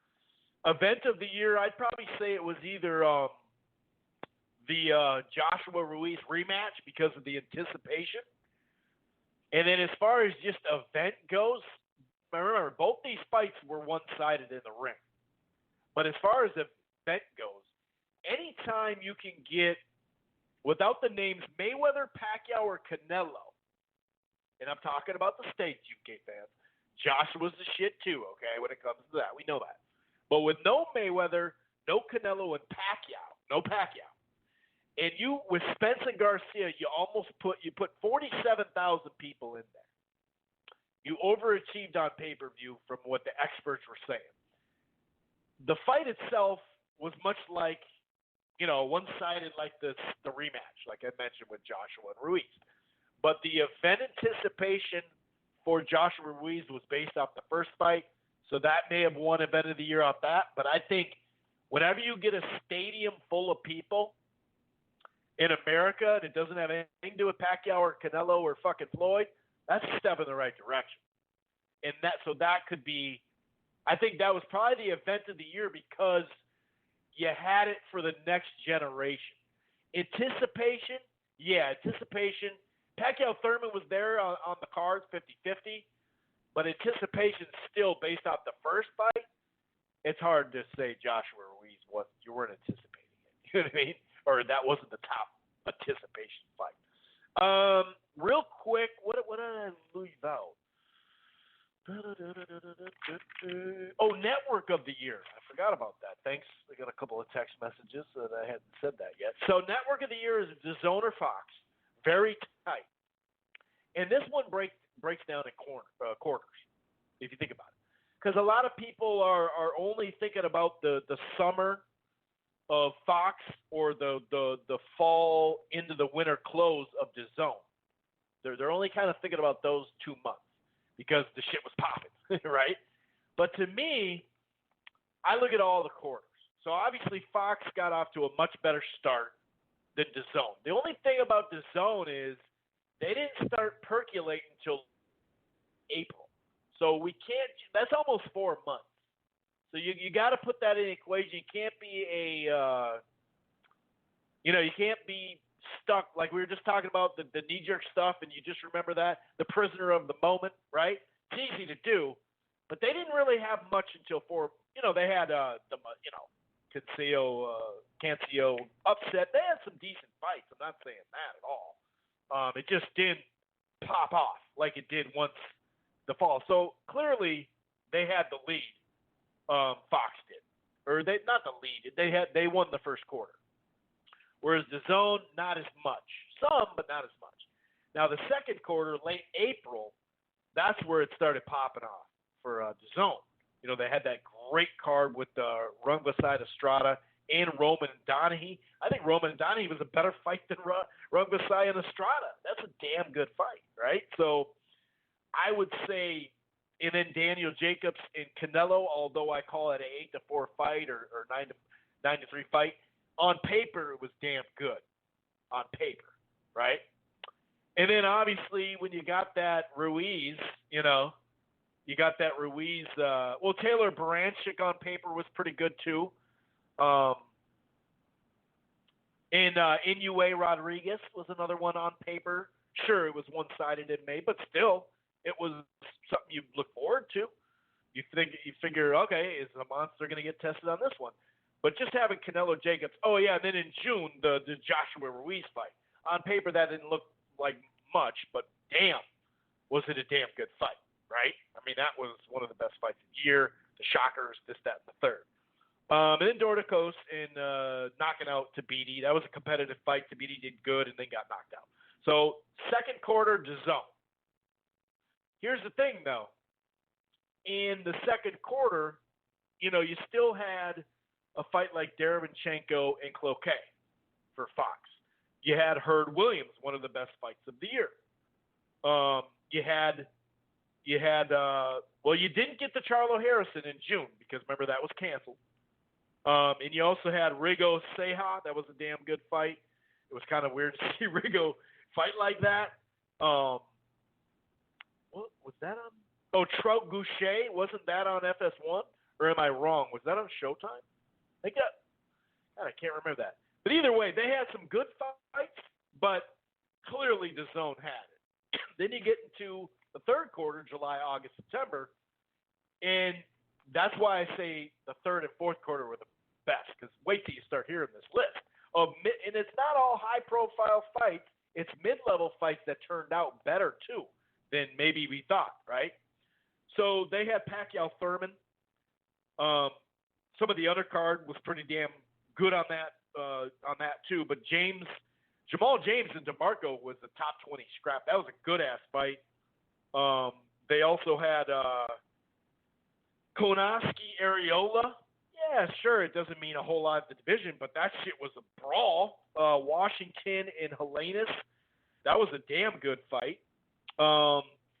You had what else? Oh, wait, I'm already into the next. Yeah, then you had Spence Porter in September. Those were August, that late part. You had Benavidez Durrell, pretty good fight. Lopez Molina was a damn good fight. I think Barrios and that Russian dude, I can't remember his name, but that may have been the second best fight on that fight card. So clearly, with those, and I don't think I mentioned a good fight on the undercard of Pacquiao-Thurman, but right there, that's cleanly. Just having the Spence Porter and Thurman Pacquiao, and then a layer like James DeMarco and Koznaki Arreola. Just those fights alone kind of get you. Then October in the fall into the winter, fourth quarter, that was DAZN. Not only did they have Taylor Prograis and the rematch set with AJ and Ruiz, Inoue and Donaire popped off way more than most people thought. Better be in Bosch or in Derevyanchenko. That shit popped off way more than people thought. But when you look at it, and by the way, DAZN in the summer months, their biggest fight was that Ramirez Hooker. They had some other fights too. Ronnie Rios upset De La Hoya. Virgil Ortiz stepped up against Rosa. And some other fights. Excuse me. So they closed the strongest. But at the same time, you did have some. I mean, Fox had Charlo Harrison. They had Wilder Ortiz. That Ortiz was down on the cards. Or I'm sorry, Wilder was down on the cards. That undercard was damn good. Very good. One of the better undercards out there. And then Pascal Jack. Oh, wait, that's Showtime. That is Showtime technically. That's not just BBC. Oh, Balderas getting knocked out too. And F.A. So they had some fights too. I mean, for me, Charlo Harrison is one of the better fights of the year. Not the best. So really 1-3 and 2-4. That's how it breaks down. And the reason why I'm going with Fox, because there's pros and cons to Fox. There's some pros and cons to DAZN. There's certain things. I don't look at it like, oh, well, that was on free TV. Oh, that only cost me $10 a month or $20 a month. Oh, that was on pay-per-view, so it doesn't count. Oh, that was, I'm talking about fights when I'm talking about networks. Who are the best network? And I think Fox did because of what they did in quarter 1 and quarter 2 and 4. They still managed to have a fair amount of decent to good fights. Whereas DAZN they had something going on in the third quarter, no doubt. But the first quarter was pretty lackluster. There was just too many stay busy fights. They had upsets, they had some good fights, but for me, Fox got it. Fox got it. But damn good, and I can't wait for 2020. Anyway, I'm going to go ahead and let Portland shut this puppy down. Portland, 503, what's good, man?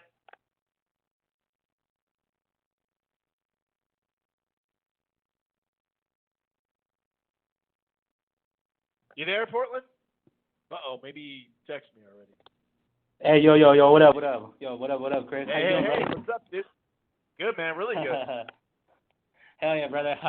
You caught me like, it's all good, but I was trying to play that, the anthem, but whatever, it's all good, brother. How's everything, brother? I hope you had a Merry Christmas and a good New Year, man. Good start, brother. How's everything? Great, man, really great. Right back at you. I hope you had a good some downtime and family time and party time and just relax time, Yeah, hell yeah, bro. Hell yeah, man. I always take the last 2 weeks of December for vacation and shit. So I'm actually like my batteries feel rewinded. You know what I mean? Like I feel like my batteries recharged and shit. So it's like I'm feeling good, man. I'm feeling healthy, coming into 2020 and yeah, yeah, bro. Damn, bro. I don't know, man. I put a lot of shit up in the air. You know how it is, Chris. I'm in Oregon. It's recreational here, brother, and you know what I mean. And I'll never stop with that. But as far as the drinking and all that, yeah, that was heavy. But I'm getting better. You know what I mean. So, but as everybody else, man, you know what I mean. It's like it's party time. You know what I mean. So it's kind of hard to stay straight on the holiday time. So, but yeah, man. Yo, Chris. Yeah, let's get into this, man. Boxing end of the year review. Before that, man. Let me review Gervonta Davis. Finally, I think the gods kind of answered my prayers. I did want this fight to go the distance, not gambling wise. I had no money right on it, but I just wanted to see Gervonta, in the murky waters. What happens, after the 6th, the 8th, and then getting into the championship rounds and all that. So, he stood his ground. Funny too, man. I had a feeling he wasn't gonna make the weight either. You know what I mean? Because I've seen him in the events. All the pretty much the Fox events or some of the Showtime events. And you've seen him. He always looks heavy. You know what I mean? He looks like his face is puffy. And then like you guys said earlier, you know what I mean? It's kind of weird. He moved up in weight, and he had a trouble making weight. So, that was kind of, it is what it is. He did it. He got the weight at his second attempt, so you can't hate on that. But he got tested in this fight. Man, like you guys said earlier too, man, I thought he was gonna quit with that Gamboa. Gamboa was, I thought he. It looked yeah, like man. the corner talked him out of it, I think. Yeah, I hope so too, man. Like, bro, come on, man. It shows, let's get some dog in here, man. Man, all these fights, there's been a lot of fights this year too. I'm not gonna lie, that kind of almost seemed fixed or in a way, didn't come to fruition as a good fight, and I don't know, man. But this fight was good, you know what I mean. And luckily, I'm happy that he didn't quit with that Achilles heel. It's just. I don't know, man. I wanted to see Gamboa, but still, make this guy, test this guy. So that's what he did. Obviously, he got stopped in the 12th. But I think he did good because he did land some shots on Gervonta. And I don't know if you got to see that post that Gervonta posted up. I think I was on Instagram. Is his face. It was captioned like he wears his battle scars proudly or something. And man, I think he took too much damage, in my opinion, for that type of a fighter. But it was exciting. It was still exciting. But Gervonta moves along. And also, I want to give Gervonta Davis some props because he actually did fight 3 times this year. Or last year, 2019. So shout out to him. And let's see what happens this 2020. I don't think he gets that Lomachenko fight. I don't think he gets the Tevin Farmer fight. Or Jojo Diaz. We'll see, you know what I mean? I'm sure, Mayweather Promotions, LRB, they'll dig somebody, you know, out of some hole, and they'll find somebody and, you know, claim he's a pound for pound, or, you know, claim he's some sort of world beater. So, you know what I mean? But as far as that, you know, Gervonta's looking good coming into 2020, so we'll see what happens with him. The Badou Jack and Pascal, that was a hell of a fight. Back and forth. I didn't score it. Not gonna lie, I was on Grandpa's cough medicine and on and then the Green Monster show. You know, I was just having fun, man. You know what I mean? Sometimes these kind of fights, I don't put too much weight on them. I really just want to have fun and watch a fight. But it was exciting as a fan. I had fun watching it. So, but yeah, as far as that card, it was pretty solid too, man. And too bad for Ogaseki too, man. I think that I don't know what happened there, but I was rooting for you, man. You know what I mean? And Dude. Yeah, because he's like Colombian. He's like from Colombia, but he claims Mexico, and he claims, he likes to put Mexico on his shorts and shit. So, got to represent. And but yeah, man, it sucks that you didn't get the win. And also too, I don't know, with this loss, it kind of, I wonder where Plant, Caleb Plant. I don't know how much of a win that takes away from Plant. You know what I mean? Over Ogaseki. Like, was he ever anything? I don't know. You know what I mean? And we'll see. I'm not trying to put down Plant. But because I think Plant's pretty good, he's got some pretty good hands, and we'll see what happens with him. Hopefully, he'll make the best videos. If you can move on Uzgadaji, he has problems. But I do want to give you, though, that we do have time constraints, so you may want to get to your awards here soon. All right, let's do it, brother. Fighter of the year has to go to Canelo. I feel like those two wins, Jacobs and Kovalev, are pretty solid in the eyes of the boxing fans. These are pretty good wins. You know what I mean? I think he's the face of boxing, so I got to give it to him. Fighter of the year goes to Canelo Alvarez. KO of the year, actually, in my opinion, goes to Wilder over Ortiz too. Just because people got to talking about that, the sweat coming out of the back of his fucking head. Not only that too, but my barber.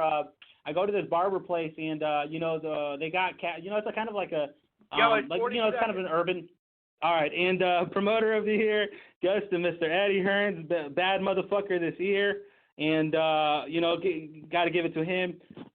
Fight of the year, Joshua Ruiz won. We all saw the roller coaster there, the ups and downs. Ruiz getting the finish. Event of the year, Ruiz Joshua 2. Comeback fighter of the year, I got to say, in my opinion, Anthony Joshua for taking all the belts back to England and looking spiffy. And Pendejo of the year goes to Andy Ruiz for shitting the bed. Not showing up in weight, not showing up to fight, showing out of shape. Looking terrible. I think the fight was fixed. It's just in my opinion, he shit the bed. He took the money. He looked bad. This taints his legacy. There is no legacy now. You know what I mean? So it's he's a joke now. He's a fucking he's fucking I don't know, man. I hate to say embarrassment, but he's fucking